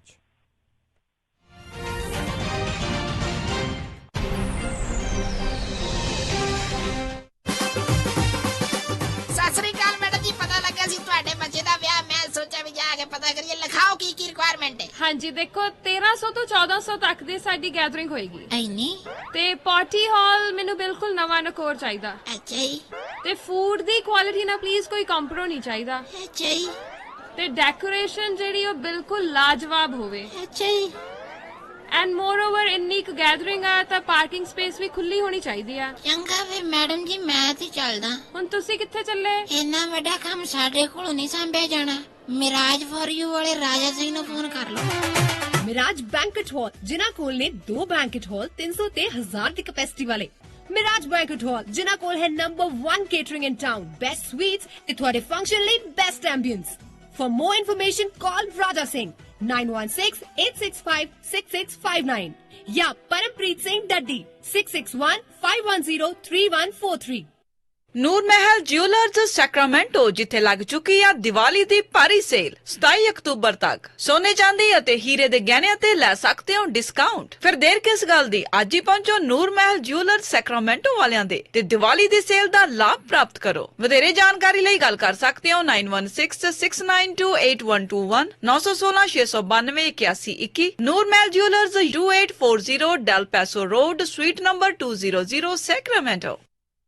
ਇਸ ਮੌਕੇ ਓਬਾਮਾ ਕੇਅਰ ਕਵਰਡ ਕੈਲੀਫੋਰਨੀਆ ਦੀਆਂ ਰੀਨਿਊਅਲਸ ਅਤੇ ਨਵੀਆਂ ਐਪਲੀਕੇਸ਼ਨਸ ਦਾ ਸਮਾਂ ਆ ਚੁੱਕਾ ਹੈ। ਇਸ ਸਾਲ ਹੈਲਥ ਇੰਸ਼ੋਰੈਂਸ ਕਵਰਡ ਕੈਲੀਫੋਰਨੀਆ ਨਾ ਲੈਣ ਦੇ ਉੱਤੇ ਸਟੇਟ ਆਫ ਕੈਲੀਫੋਰਨੀਆ ਦੇ ਦੁਆਰਾ ਪਰ ਪਰਸਨ ਦੇ ਹਿਸਾਬ ਦੇ ਨਾਲ ਭਾਰੀ ਜੁਰਮਾਨਾ ਲਾਇਆ ਜਾਵੇਗਾ। ਇਸ ਜੁਰਮਾਨੇ ਤੋਂ ਬਚਣ ਦੇ ਲਈ ਹੈਲਥ ਇੰਸ਼ੋਰੈਂਸ ਲੈਣ ਦੇ ਲਈ ਆਪਣੇ ਓਬਾਮਾ ਕੇਅਰ ਰੀਨਿਊਅਲਸ ਜਾਂ ਨਵੀਂ ਐਪਲੀਕੇਸ਼ਨ ਭਰਨ ਦੇ ਲਈ ਅੱਜ ਹੀ ਸੰਪਰਕ ਕਰੋ ਖਾਲਸਾ ਇੰਸ਼ੋਰੈਂਸ ਏਜੰਸੀ 408-272-2500 4082722500। ਹਾਂਜੀ, ਕੀ ਗੱਲ? ਇਮਾਨਦਾਰ ਤਸੱਲੀ ਬਖਸ਼ ਟਰੱਕ ਸਿਖਾਉਣ ਵਾਲਾ ਨਹੀਂ ਮਿਲ ਰਿਹਾ? ਫਿਕਰ ਨਾਟ, ਮੇਰਾ ਵੀ ਇਹੀ ਹਾਲ ਸੀ, ਪਰ ਹੁਣ ਮੈਂ north west truck driving school ਵੱਲੋਂ ਦਵਾਇਆ ਹੋਇਆ ਕਮਰਸ਼ੀਅਲ ਡਰਾਈਵਿੰਗ ਲਾਇਸੈਂਸ ਲੈ ਕੇ ਪੂਰਾ ਅਮਰੀਕਾ ਹੀ ਗਾ ਲਿਆ। ਤੁਸੀਂ ਵੀ ਟਰੱਕ ਸਿੱਖਣ ਦੇ ਲਈ ਅੱਜ ਹੀ ਕਾਲ ਕਰੋ north west truck driving school ਵਾਲਿਆਂ ਨੂੰ 530-777-6737। ਇਹ ਤੁਹਾਨੂੰ ਬਹੁਤ ਹੀ ਵਧੀਆ ਤਰੀਕੇ ਦੇ ਨਾਲ ਆਟੋਮੈਟਿਕ ਟਰੱਕ ਅਤੇ 6 ਤੋਂ 10 ਸਪੀਡ ਵਾਲਾ ਟਰੱਕ ਚਲਾਉਣਾ ਸਿਖਾਉਂਦੇ ਨੇ, ਉਹ ਵੀ ਸਿਰਫ $1250 ਦੇ ਵਿੱਚ, ਤੇ ਨਾਲ ਹੀ ਜੌਬ ਪਲੇਸਮੈਂਟ ਦੀ ਪੂਰੀ ਗਾਰੰਟੀ ਵੀ ਦਿੰਦੇ ਹਨ। ਆਊਟ ਆਫ ਸਟੇਟ ਵਾਲੇ ਵਿਦਿਆਰਥੀਆਂ ਦੇ ਲਈ $1450, ਜਿਸ ਵਿੱਚ ਇਹ ਤੁਹਾਨੂੰ ਪਿਕਅਪ ਵੀ ਕਰਦੇ ਹਨ ਅਤੇ ਰਹਿਣ ਅਤੇ ਖਾਣ ਦਾ ਪ੍ਰਬੰਧ ਵੀ ਹੋਵੇਗਾ, ਤੇ ਟਰੱਕ ਚਲਾਉਣ ਵੇਲੇ ਰਿਪੇਅਰ ਅਤੇ ਮੇਨਟੇਨੈਂਸ ਦੇ ਵਿੱਚ ਵੀ ਤੁਹਾਡੀ ਹੈਲਪ ਕਰਦੇ ਹਨ। 24/7 ਟੋਇੰਗ ਸਰਵਿਸ ਅਵੇਲੇਬਲ। ਨੰਬਰ 5303002356। ਇਸ ਮੌਕੇ ਦੇ ਉੱਤੇ ਟਰੱਕ ਡਰਾਈਵਰ ਵੀ ਹਾਇਰ ਕਰ ਰਹੇ ਹਨ, ਸੋ ਟਰੱਕ ਸਿੱਖਣ ਦੇ ਲਈ, ਜੌਬ ਦੇ ਲਈ ਅੱਜ ਹੀ ਕਾਲ ਕਰੋ north west truck driving school 530-751-5115 530-751-5115 north west truck driving school. Pabla sweets and catering, ਜਿਹੜੇ ਕੀ ਬਣਾਉਂਦੇ ਹਨ ਸ਼ੁੱਧ ਅਤੇ ਟ੍ਰੈਡੀਸ਼ਨਲ ਪੰਜਾਬੀ ਮਠਿਆਈਆਂ, ਅਤੇ ਜਿਨ੍ਹਾਂ ਨੂੰ 50 ਸਾਲ ਦਾ ਤਜਰਬਾ ਹੈ ਮਠਿਆਈਆਂ ਬਣਾਉਣ ਅਤੇ ਕੇਟਰਿੰਗ ਦੇ ਬਿਜ਼ਨਸ ਦਾ। ਅਤੇ ਇਹਨਾਂ ਦੀ ਖਾਸੀਅਤ ਕਿ ਇਹ ਸਪੈਸ਼ਲ ਆਰਡਰ ਤੇ ਲੋ ਸ਼ੂਗਰ ਅਤੇ ਦੇਸੀ ਘਿਓ ਦੇ ਨਾਲ ਮਠਿਆਈਆਂ ਤਿਆਰ ਕਰਕੇ ਦਿੰਦੇ ਹਨ, ਅਤੇ ਹਰ ਇੱਕ ਤਰ੍ਹਾਂ ਦੇ business event, birthday parties, marriage parties ਅਤੇ ਕਿਸੇ ਵੀ ਤਰ੍ਹਾਂ ਦੀ ਰਿਸੈਪਸ਼ਨ ਪਾਰਟੀ ਦੇ ਲਈ 1500 ਤੱਕ ਬੰਦਿਆਂ ਦੀ ਕੇਟਰਿੰਗ ਵੀ ਕਰਦੇ ਹਨ, ਅਤੇ ਅਖੰਡ ਪਾਠ ਸਾਹਿਬ, ਗੁਰਦੁਆਰਾ ਸਾਹਿਬ ਜਾਂ ਫਿਰ ਕਿਸੇ ਵੀ ਤਰ੍ਹਾਂ ਦੇ ਧਾਰਮਿਕ ਸਮਾਗਮ ਦੀ ਕੇਟਰਿੰਗ ਦੇ ਲਈ ਸਪੈਸ਼ਲ ਪ੍ਰਾਈਸ ਵੀ ਦਿੰਦੇ ਹਨ। ਕਰਵਾਉਣੀ ਹੋਵੇ ਕੋਈ ਵੀ ਕੇਟਰਿੰਗ ਕਿਸੇ ਵੀ ਫੰਕਸ਼ਨ ਦੇ ਲਈ, ਜਾਂ ਫਿਰ ਬਣਵਾਉਣੀ ਹੋਵੇ ਕਿਸੇ ਵੀ ਤਰ੍ਹਾਂ ਦੀ ਸਪੈਸ਼ਲ ਆਰਡਰ ਦੀ ਮਠਿਆਈ, ਤਾਂ ਗੱਲ ਕਰ ਸਕਦੇ ਹੋ ਪਾਬਲਾ ਸਵੀਟਸ ਐਂਡ ਕੇਟਰਿੰਗ ਵਾਲਿਆਂ ਨਾਲ। Pabla sweets and catering 348 merchant street, Vacaville. ਵਧੇਰੇ ਜਾਣਕਾਰੀ ਲਈ ਗੱਲ ਕਰ ਸਕਦੇ ਹੋ 7075147600 707-514-7600।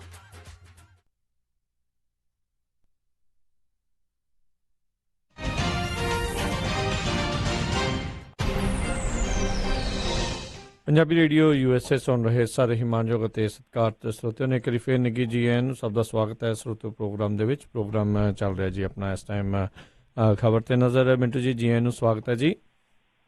ਜੀ ਸ਼ੁਕਰੀਆ ਜੀ। ਜੀ, ਤੇ ਸਰੋਤਿਓ ਜੇ ਤੁਸੀਂ ਸਵਾਲ ਪੁੱਛਣਾ ਚਾਹੁੰਦੇ ਹੋ ਕਾਲ ਕਰ ਸਕਦੇ ਹੋ। ਸਟੂਡੀਓ ਦੇ ਵਿੱਚ ਫੋਨ ਨੰਬਰ ਹੈ 408-272-5200 4082725200। ਆਓ ਆਪਣੇ ਵਾਰੀ ਸਿਰ ਕਾਲਰਸ ਨਾਲ ਗੱਲ ਕਰਦੇ ਹਾਂ। ਪਹਿਲੇ ਕਾਲਰ ਨੇ ਅਮਰਜੀਤ ਸਿੰਘ ਜੀ। ਸਤਿ ਸ਼੍ਰੀ ਅਕਾਲ ਜੀ। ਦੰਦਾਂ ਦੀ ਹੈਲਥ ਹੈ ਨਾ, ਦੰਦਾਂ ਦੀ ਅਮਰਜੀਤ ਜੀ ਦੇ ਨਾਲ ਆਪਣੀ। ਹਾਂਜੀ ਹਾਂਜੀ ਅਮਰਜੀਤ ਜੀ, ਕੀ ਸਵਾਲ ਹੈ ਤੁਹਾਡਾ? ਭਾਜੀ ਸਵਾਲ ਇਹ ਆ ਵੀ ਅਸੀਂ ਇੰਡੀਆ ਜਾਣਾ, ਅਮਰੀਕਨ ਸਿਟੀਜ਼ਨ ਆ ਮੈਂ, ਤੇ ਉੱਥੋਂ ਜਦੋਂ ਲੰਘੇ ਤੋਂ ਜਾ ਕੇ ਪਾਕਿਸਤਾਨ ਜਾਣਾ, ਸਾਨੂੰ ਕੀ ਫਾਰਮੈਲਿਟੀਆਂ ਦੀ ਲੋੜ ਪਊ ਜੀ, ਵੀਜ਼ਾ ਵਗੈਰਾ? ਉਹ ਤਾਂ ਤੁਹਾਨੂੰ ਇੱਥੋਂ ਪਾਕਿਸਤਾਨ ਤੋਂ ਲੈ ਕੇ ਜਾਣਾ ਪਊਗਾ ਨਾ? ਨਹੀਂ, ਇੰਡੀਆ ਤੋਂ ਸਿੱਧੇ। ਨਹੀਂ, ਤੁਸੀਂ ਕਿਹਾ ਨਾ ਤੁਸੀਂ ਅਮਰੀਕਨ ਸਿਟੀਜ਼ਨ ਹੋ, ਤੁਹਾਡੇ ਕੋਲ ਇੰਡੀਅਨ ਪਾਸਪੋਰਟ ਨਹੀਂ ਹੈ ਨਾ, ਸੋ ਹਾਂਜੀ, ਸੋ ਤੁਹਾਨੂੰ ਪਾਕਿਸਤਾਨ ਦਾ ਵੀਜ਼ਾ ਤੁਹਾਨੂੰ ਇੱਥੋਂ ਹੀ ਲੈ ਕੇ ਜਾਣਾ ਪਊਗਾ। ਉੱਥੋਂ ਸਿਰਫ ਬਾਰਡਰ ਤੋਂ ਨਹੀਂ ਅੰਦਰ ਜਾਣ ਦੇਣਗੇ? ਬਾਰਡਰ ਤੋਂ ਕਿੱਦਾਂ ਜਾਣ ਦੇਣਗੇ? ਤੁਸੀਂ ਕਿਹੜਾ ਇੰਡੀਆ ਦੇ ਨਾਗਰਿਕ ਹੋ? ਹੁਣੇ ਸਮਝਾ ਕੇ ਹਟਿਓ ਜੀ। ਮਿਹਰਬਾਨੀ ਜੀ ਸਰ, ਚੰਗਾ ਜੀ ਤੁਸੀਂ ਦੱਸ ਦਿੱਤਾ, ਮਿਹਰਬਾਨੀ, ਥੈਂਕ ਯੂ ਜੀ। ਇਹ ਚੀਜ਼ ਜ਼ਰੂਰ ਜਿਹੜੇ American citizen, American passport holder ਜਿਹੜੇ ਆ ਉਹ ਧਿਆਨ ਦੇ ਵਿੱਚ ਰੱਖਣ ਵੀ ਜਦੋਂ ਤੁਸੀਂ ਉੱਧਰ ਨੂੰ ਜਾਣਾ ਆ, ਹੁਣ ਇਹ ਨਹੀਂ ਪਤਾ ਵੀ ਉਹਨਾਂ ਨੇ ਉੱਥੇ ਕੋਈ ਸਹੂਲਤ ਬਣਾਈ ਹੋਈ ਆ ਉੱਥੇ ਜਿਹੜੇ ਆਏ ਹੋਏ ਭਾਰਤ ਵਿੱਚ ਸੈਲਾਨੀਆਂ ਦੇ ਲਈ, ਵੀ ਤੁਸੀਂ ਵੀ ਆ ਕੇ ਇੱਧਰੋਂ ਦੀ ਲੰਘ ਕੇ ਦੇਖ ਸਕਦੇ ਹੋ ਕਿ ਨਹੀਂ? ਮਿੰਟੂ ਜੀ, ਹੈ ਕੁਛ ਇਦਾਂ ਦਾ ਪ੍ਰਬੰਧ ਮੇਰੇ ਹਿਸਾਬ ਦੇ ਨਾਲ?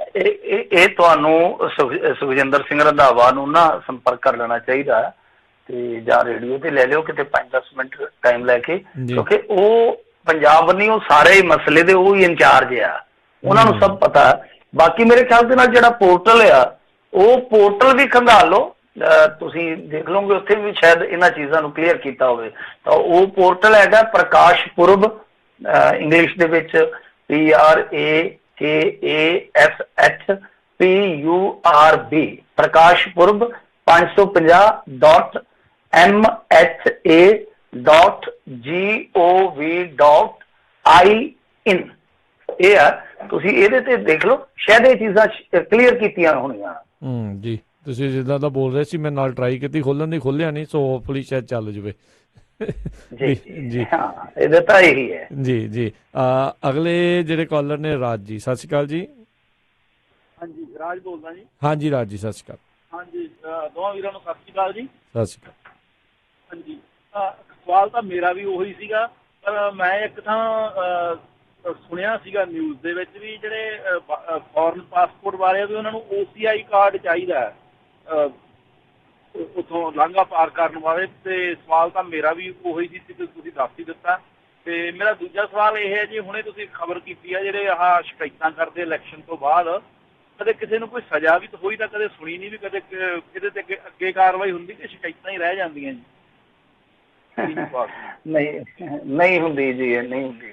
ਮੈਂ ਤਾਂ ਅੱਗੇ ਵੀ ਸ਼ਾਇਦ ਤੁਹਾਨੂੰ ਗੱਲ ਦੱਸੀ ਆ ਕਿ ਇੱਕ ਵਾਰੀ ਨਵਜੋਤ ਸਿੰਘ ਸਿੱਧੂ ਦੇ ਉਲਟ ਓਮ ਪ੍ਰਕਾਸ਼ ਸੋਨੀ ਲੜਿਆ ਸੀਗਾ ਇਲੈਕਸ਼ਨ, ਤੇ ਸੋਨੀ ਹਾਰ ਗਿਆ, ਨਵਜੋਤ ਸਿੰਘ ਸਿੱਧੂ ਜਿੱਤ ਗਿਆ। ਨਵਜੋਤ ਸਿੰਘ ਸਿੱਧੂ ਦੀ ਉਹਨੇ ਸ਼ਿਕਾਇਤ ਕਰਤੀ ਤੇ ਨਵਜੋਤ ਸਿੰਘ ਸਿੱਧੂ ਉਹ ਟਰਮ ਪੂਰੀ ਕਰ ਗਿਆ, ਤੇ ਟਰਮ ਪੂਰੀ ਕਰਕੇ ਤੇ ਉਹ ਮੁੜ ਕੇ ਕਾਂਗਰਸ ਚ ਆ ਗਿਆ, ਤੇ ਮੁੜ ਕੇ ਉਹ ਕੇਸ ਨਿਕਲ ਪਿਆ, ਸੁਪਰੀਮ ਕੋਰਟ ਚ ਚਲੇ ਗਿਆ। ਸੁਪਰੀਮ ਕੋਰਟ ਨੇ ਪੁੱਛਿਆ ਕਿ ਕਿਵੇਂ ਇਹਨਾਂ ਉੱਤੇ ਕੇਸ ਜਿਹੜਾ ਚੱਲਦਾ ਹੈ ਉਹਨੂੰ ਚੱਲਦਾ ਰੱਖਣ ਦੀ ਇਜਾਜ਼ਤ ਦੇ ਦਈਏ ਜਾਂ ਨਾ ਦੇ ਦਈਏ। ਮਤਲਬ ਕਿ ਉਦੋਂ ਇਜਾਜ਼ਤ ਦਿੱਤੀ ਜਾ ਰਹੀ ਹੈ ਕੇਸ ਚੱਲਣ ਦੀ ਜਦੋਂ ਨਵਜੋਤ ਸਿੰਘ ਸਿੱਧੂ ਟਰਮ ਹੀ ਨਹੀਂ ਪੂਰੀ ਕਰ ਗਿਆ, ਬਲਕਿ ਜਿਹਨੇ ਕੇਸ ਕੀਤਾ ਉਹਦੇ ਤੇ ਉਹਦੀ ਪਾਰਟੀ ਦੇ ਵਿੱਚ ਹੀ ਆ ਰਲਿਆ। ਸੋ ਇਸ ਤਰ੍ਹਾਂ ਹੋ ਜਾਂਦਾ। ਇਹ ਜਿਹੜਾ ਕਾਨੂੰਨ ਹੈ ਨਾ, ਕਾਨੂੰਨ ਜੇ ਦੇਖੋਗੇ ਤੁਸੀਂ ਕਈ ਮਾਮਲਿਆਂ 'ਚ ਤੇ ਬਹੁਤ ਜ਼ਿਆਦਾ ਤਿੱਖਾ ਹੋ ਜਾਂਦਾ, ਪਰ ਕਈ ਮਾਮਲਿਆਂ ਦੇ ਵਿੱਚ ਬਹੁਤ ਜ਼ਿਆਦਾ ਛਿੱਤਾ ਪੈ ਜਾਂਦਾ। ਬਹੁਤ ਇਹ ਜਿਹੜੀਆਂ ਸਜ਼ਾ ਹੁੰਦੀਆਂ ਨੇ, ਜਿੱਦਾਂ ਦੀਆਂ ਸ਼ਿਕਾਇਤਾਂ, ਬਹੁਤ ਮਾਮੂਲੀ ਸਜ਼ਾਵਾਂ ਹੁੰਦੀਆਂ। ਕਿਸੇ ਨੂੰ ਵਾਰਨ ਕਰਤਾ, ਕਿਸੇ ਨੂੰ ਕੋਈ ਮਾੜਾ ਮੋਟਾ ਫਾਈਨ ਕਰ ਦਿੱਤਾ, ਇੱਥੋਂ ਤੱਕ ਕਿ ਇਹ ਜੇ ਐਫੀਡੈਵਿਟ ਦਿੰਦੇ ਆ, ਜਿੱਦਾਂ ਕਿ ਜ਼ਰੂਰੀ ਹੁੰਦਾ ਸਾਰੀ ਜਾਣਕਾਰੀ ਦੇਣੀ ਆ, ਉਹ ਕਈ ਦਫਾ ਉਹ ਵੀ ਝੂਠ ਬੋਲਦੇ ਫੜੇ ਜਾਂਦੇ ਆ। ਤਾਂ ਕਿਸੇ ਦੀ ਭਾਵੇਂ ਕਦੇ ਮੈਂਬਰਸ਼ਿਪ ਰੱਦ ਹੋਈ ਹੋਵੇ, ਨਹੀਂ ਤਾਂ ਆਮ ਤੌਰ ਤੇ ਨਿਕਲ ਜਾਂਦੇ ਆ। ਉਹਦੇ ਵਿੱਚ ਵੀ ਇਹਨਾਂ ਨੂੰ ਕੋਈ ਬਹੁਤਾ ਪੁੱਛ ਪ੍ਰਤੀਤ ਨਹੀਂ ਹੁੰਦਾ। ਤੇ ਜੇ ਸਾਡੇ ਵਰਗਾ ਕਿਤੇ ਹਲਫਨਾਮਾ ਦੇਵੇ ਤੇ ਉਹਦੇ 'ਚ ਗਲਤ ਜਾਣਕਾਰੀ ਦੇ ਦੇਵੇ ਤੇ ਮੇਰੇ ਖਿਆਲ ਦੇ ਨਾਲ ਰੁੜੂੰਗਿਆ ਉਹਨੇ ਰਾਸ ਨਹੀਂ ਆਉਣਾ। ਜੀ ਅਗਲੇ ਕਾਲਰ ਨੇ ਕਮਲਦੀਪ ਜੀ, ਸਤਿ ਸ਼੍ਰੀ ਅਕਾਲ ਜੀ। ਹਾਂਜੀ ਮਿੰਟੂ ਭਾਈ, ਸਤਿ ਸ਼੍ਰੀ ਅਕਾਲ ਜੀ। ਸਤਿ ਸ਼੍ਰੀ ਅਕਾਲ ਜੀ। ਸਤਿ ਸ਼੍ਰੀ ਅਕਾਲ ਜੀ ਵੀਰੇ। ਆਮ ਆਦਮੀ ਪਾਰਟੀ ਦੀ ਗੱਲ ਕਰੀਏ, ਉਹਨਾਂ ਦਾ ਹਾਲ ਤਾਂ ਨੀਟੂ ਸ਼ਟਰਾਂ ਵਾਲੇ ਨੂੰ ਵੀ ਭੈੜਾ ਹੋ ਗਿਆ, ਤੇ ਜਿਹੜਾ ਝਾੜੂ ਆ ਉਹ ਤੀਲੇ ਹੋ ਗਿਆ। ਜਿਵੇਂ ਆਪਾਂ ਦੀਵਾਲੀ ਵੇਲੇ ਅਸਤਵਾਜੀ ਤਾਹਾਂ ਨੂੰ ਛੱਡੀ ਦੀ ਆ, ਬਾਕੀ ਸਾਰੇ ਪੜਾਕਿਆ ਤਾਹਾਂ ਖਿੰਡ ਜਾਂਦਾ ਤੇ ਥੱਲੇ ਇਕੱਲਾ ਡੱਕਾ ਹੀ ਰਹਿ ਜਾਂਦਾ। ਉਹ ਡੱਕੇ ਤੌਰ ਤੇ ਲੱਗਦਾ ਪੰਜਾਬ ਦੇ ਵਿੱਚ ਇਕੱਲਾ ਭਗਵੰਤ ਮਾਨ ਹੀ ਰਹਿ ਗਿਆ। ਕੀ ਤੁਸੀਂ ਇਹਦੇ ਬਾਰੇ ਕੀ ਕਹੋਗੇ? ਨਹੀਂ ਦੇਖੋ, ਭਗਵੰਤ ਮਾਨ ਜਿੱਤਿਆ ਮੈਂਬਰ ਪਾਰਲੀਮੈਂਟ ਆ, ਉਹਨੂੰ ਡੱਕਾ ਤੇ ਨਹੀਂ ਕਹਿ ਸਕਦੇ। ਤੇ ਉਹ ਦੂਜੀ ਵਾਰੀ ਜਿੱਤਿਆ ਉਸ ਮਾਹੌਲ 'ਚ ਜਿੱਤਿਆ ਜਦੋਂ ਆਮ ਆਦਮੀ ਪਾਰਟੀ ਦੀ ਲਹਿਰ ਖਤਮ ਹੋ ਚੁੱਕੀ ਸੀ। ਮਤਲਬ ਇਹ ਆ ਕਿ ਆਪਣੇ ਦਮ ਤੇ ਜਿੱਤਿਆ, ਆਪਣੇ ਵਜੂਦ ਤੇ ਜਿੱਤਿਆ, ਉਹਦੇ 'ਚ ਕੋਈ ਕਿੰਤੂ ਪਰੰਤੂ ਨਹੀਂ। ਬਾਕੀ ਰਹੀ ਗੱਲ ਆਮ ਆਦਮੀ ਪਾਰਟੀ ਦੀ, ਆਮ ਆਦਮੀ ਪਾਰਟੀ ਬਾਰੇ ਗੱਲ ਆਪਾਂ ਕਰ ਹੀ ਚੁੱਕੇ ਹਾਂ ਕਿ ਅੱਜ ਜੇ ਹਰੇਕ ਬੰਦਾ ਇਹਨਾਂ ਨੂੰ ਮਜ਼ਾਕ ਕਰ ਰਿਹਾ, ਹਰੇਕ ਉਹ ਬੰਦਾ ਜਿਹੜਾ ਲੋਚ ਚੱਕਿਆ, ਤਾਂ ਉਹਦਾ ਕਿਤੇ ਨਾ ਕਿਤੇ ਆਧਾਰ ਜਿਹੜਾ ਸੀਗਾ ਉਹ ਇਹਨਾਂ ਦੇ ਵਿੱਚ ਹੀ ਛੁਪਿਆ, ਇਹਨਾਂ ਦੀਆਂ ਗਲਤੀਆਂ ਦੇ ਵਿੱਚ ਹੀ ਛੁਪਿਆ। ਤਾਂ ਅੱਜ ਵੀ ਮੈਂ ਸਮਝਦਾ ਜੇ ਆਮ ਆਦਮੀ ਪਾਰਟੀ ਇੱਥੇ ਪੰਜਾਬ ਦੇ ਵਿੱਚ, ਜੇ ਆਮ ਆਦਮੀ ਪਾਰਟੀ ਜਿਹੜੀ ਕੁਛ ਵਧੀਆ ਚੀਜ਼ਾਂ ਰੱਖਦੀ ਆ, ਉਹਨਾਂ ਦੇ ਨਾਲ ਦੂਸਰੇ ਬੰਦੇ ਜਿਹੜੇ ਵਧੀਆ ਕਦਾਵਰ ਬੰਦੇ ਆ, ਸਿਆਸੀ ਧਰਾਤਲ ਤੇ ਜਿਨ੍ਹਾਂ ਦੀ ਹੈਸੀਅਤ ਜਿਹੜੀ ਕਾਫੀ ਪਾਕ ਸਾਫ਼ ਸਮਝੀ ਜਾਂਦੀ ਆ, ਉਹ ਸਾਰੇ ਰਲ ਜਾਣ ਤੇ ਵਕਤ ਪਾ ਦੇਣਗੇ। ਇਹ ਗੱਲ ਪੱਕੀ ਆ, ਵਕਤ ਪਾ ਦੇਣਗੇ। ਪਰ ਹੁਣ ਵਕਤ ਲੰਘਾ ਬੈਠੇ ਆ। ਕਿਸੇ ਵੇਲੇ ਇਹਨਾਂ ਕੋਲ ਵਕਤ ਸੀਗਾ, ਅੱਜ ਵੀ ਜੇ ਸਾਰੇ ਇੱਕ ਝੰਡੇ ਦੇ ਹੇਠ ਇਕੱਠੇ ਹੋ ਜਾਂਦੇ ਕਰ ਸਕਦੇ ਆ। ਪਰ ਆਮ ਆਦਮੀ ਪਾਰਟੀ ਲਈ ਉਹ ਵੇਵ ਦੁਬਾਰਾ ਰਿਵਾਈਵ ਕਰਨੀ ਮੇਰੇ ਖਿਆਲ ਦੇ ਨਾਲ ਬਹੁਤ ਔਖੀ ਆ, ਉਹ ਬਹੁਤ ਔਖੀ ਆ। ਜੀ ਬਿਲਕੁਲ। ਤੇ ਮਿੰਟੂ ਜੀ, ਮੈਂ ਇਨਫੈਕਟ ਜਿਹੜਾ ਉਹ ਦੇਖ ਰਿਹਾ ਸੀਗਾ ਉਹਦੇ ਵਿੱਚ, ਹਾਂ ਜਿਹੜੇ ਤਾਂ ਜਿਹੜੇ ਇੰਡੀਅਨ ਸਿਟੀਜ਼ਨ ਆ ਉਹ ਤਾਂ ਹੈਗੇ ਆ, ਜਿਹੜੇ OCI ਕਾਰਡ ਹੋਲਡਰ ਆ ਜਿਹੜੇ ਅਮਰੀਕਨ ਸਿਟੀਜ਼ਨ ਵੀ ਆ ਤੇ ਜੇ ਉਹਨਾਂ ਨੇ OCI ਕਾਰਡ ਵੀ ਹੋਲਡਰ ਆ, ਉਹ ਵੀ OCI ਕਾਰਡ ਦੀ ਡਿਟੇਲ ਭਰ ਕੇ ਉਹ ਰਜਿਸਟ੍ਰੇਸ਼ਨ ਫਾਰਮ ਦੇ ਵਿੱਚ ਪਾ ਕੇ ਉੱਧਰੋਂ ਦੀ ਉਹ ਜਾ ਸਕਦੇ ਆ। ਜਿਨ੍ਹਾਂ ਕੋਲ OCI ਕਾਰਡ ਹੈ ਨਹੀਂ ਆ ਉਹਨਾਂ ਨੂੰ ਪਾਕਿਸਤਾਨ ਦਾ ਵੀਜ਼ਾ ਲੈ ਕੇ ਹੀ ਜਿਹੜਾ ਆ ਉੱਥੇ ਦਰਸ਼ਨ ਕਰਨ ਦੇ ਲਈ ਉਸ ਪਾਸੇ ਆਉਣ ਦੀ ਤੁਹਾਨੂੰ ਜਾਣਾ ਪਵੇਗਾ। ਮਤਲਬ ਕਿ ਪੋਰਟਲ ਖੁੱਲ ਗਿਆ? ਪੋਰਟਲ ਖੁੱਲ ਗਿਆ। ਉਹ PURB ਆ, ਮੈਂ ਗਲਤ PURAB ਸਰਚ ਕਰਦਾ ਸੀ, PURB ਆ, prakashpurb550.mha.gov.in। ਸੋ ਇਹ ਜਿਹੜੇ ਉਸਦੇ ਸਪੈਲਿੰਗ ਹੈਗੇ, ਪੋਰਟਲ ਖੁੱਲ ਚੁੱਕਾ ਹੋਇਆ ਹੈ ਜੀ। ਸੋ ਮੈਂ ਇਹ ਵੀ ਲਿੰਕ ਜਿਹੜਾ ਆਪਣੇ ਜਿਹੜਾ ਫੇਸਬੁੱਕ ਦੇ ਉੱਤੇ ਚੱਲ ਰਿਹਾ ਉਸਦੇ ਜਿਹੜੇ ਹੇਠਾਂ ਪਾ ਦਿੰਦਾ, ਤਾਂ ਜੋ ਜਿਹੜੇ ਹੋਰ ਲੋਕ ਵੀ ਆ ਉਹ ਉੱਤੇ ਦੇਖ ਸਕਦੇ ਨੇ ਜੀ। ਤੇ ਆਪਣੇ ਜੀ ਤੇ ਆਪਣੇ ਅਗਲੇ ਕਾਲਰ ਨੇ ਅਵਤਾਰ ਸਿੰਘ ਪੰਨੂ ਜੀ। ਸਤਿ ਸ਼੍ਰੀ ਅਕਾਲ ਜੀ। ਸਤਿ ਸ਼੍ਰੀ ਅਕਾਲ ਜੀ। ਸਤਿ ਸ਼੍ਰੀ ਅਕਾਲ। ਹਾਂ, ਮੇਰੀ ਇਹ ਬੇਨਤੀ ਹੈ ਵੀ ਇੱਕ ਵਾਰ ਬਿਆਨ ਆਇਆ ਸੀ ਇਮਰਾਨ ਖਾਨ ਦਾ ਹਵਾਲੇ ਨਾਲ ਕਿ ਜਿਹੜੇ ਫਾਰਨਰ ਸਿੱਖ ਨੇ ਉਹਨਾਂ ਨੂੰ ਐਂਟਰੀ ਵੀਜ਼ਾ ਦਿੱਤਾ ਜਾਊਗਾ ਤੇ ਅਰਾਈਵਲ ਤੇ ਵੀਜ਼ਾ ਦੇ ਦਿੱਤਾ ਜਾਊਗਾ। ਇਹਦੇ ਬਾਰੇ ਤੁਹਾਨੂੰ ਕੋਈ ਜਾਣਕਾਰੀ ਹੋਵੇ? ਨਹੀਂ, ਇਹਦੇ ਬਾਰੇ ਮੈਨੂੰ ਨਹੀਂ ਜਾਣਕਾਰੀ ਹੋਏਗੀ। ਇਹ ਤੁਸੀਂ ਇੱਥੋਂ ਹੀ ਕਲੀਅਰ ਕਰ ਸਕਦੇ ਹੋ, ਕਿਉਂਕਿ ਮੈਂ ਸਮਝਦਾ ਪੋਰਟਲ ਤੇ ਜਾਓਗੇ ਨਾ, ਜਦੋਂ ਰਾਜਕਰਨਵੀਰ ਸਿੰਘ ਨੇ ਪਾ ਦਿੱਤਾ ਫੇਸਬੁੱਕ ਪੇਜ ਤੇ ਲਾਈਵ ਚੱਲੀ ਜਾਂਦਾ, ਤੁਸੀਂ ਉੱਥੇ ਜਾ ਕੇ ਜਦੋਂ ਜਾਓਗੇ ਮੇਰੇ ਖਿਆਲ ਦੇ ਨਾਲ ਬਹੁਤ ਸਾਰੀਆਂ ਚੀਜ਼ਾਂ ਤੁਹਾਨੂੰ ਸਾਫ਼ ਹੋ ਜਾਣੀਆਂ ਨੇ। ਉਹ ਕਿੱਦਾਂ, ਕੀ ਉਹਨਾਂ ਦਾ ਪ੍ਰੋਸੀਜਰ ਆ, ਕੀ ਪ੍ਰਕਿਰਿਆ ਵਾ। ਬਾਕੀ ਬਿਆਨ ਹੋਰ ਗੱਲ ਹੁੰਦੀ ਹੈ ਸਰਦਾਰ ਸਾਹਿਬ। ਗੱਲ ਇਹ ਹੈ ਕਿ ਸਮਝੌਤਾ ਜਿਹੜਾ ਜਿਹਦੀ ਗੱਲ ਆਪਾਂ ਹੁਣ ਕੀਤੀ ਆ, ਜਦੋਂ ਸਮਝੌਤਾ ਹੋਇਆ ਫਿਰ ਉੱਥੇ ਜਿਹੜੇ ਨੁਕਤੇ ਮੋਹਰਬੰਦ ਕੀਤੇ ਜਾਂਦੇ ਆ, ਜਿਹਦੇ ਤੇ ਮੋਹਰ ਲੱਗਦੀ ਆ, ਸਹੀਬੱਧ ਕੀਤੇ ਜਾਂਦੇ ਆ, ਉਹੀ ਆਖਰੀ ਮੰਨੇ ਜਾਂਦੇ ਆ। ਬਿਆਨਾਂ ਦੇ ਵਿੱਚ ਤੇ ਬਹੁਤ ਕੁਛ ਕਿਹਾ ਇਹਨਾਂ ਨੇ, ਬਹੁਤ ਕੁਝ ਆਖਿਆ ਜੀ ਜੀ ਬਿਲਕੁਲ।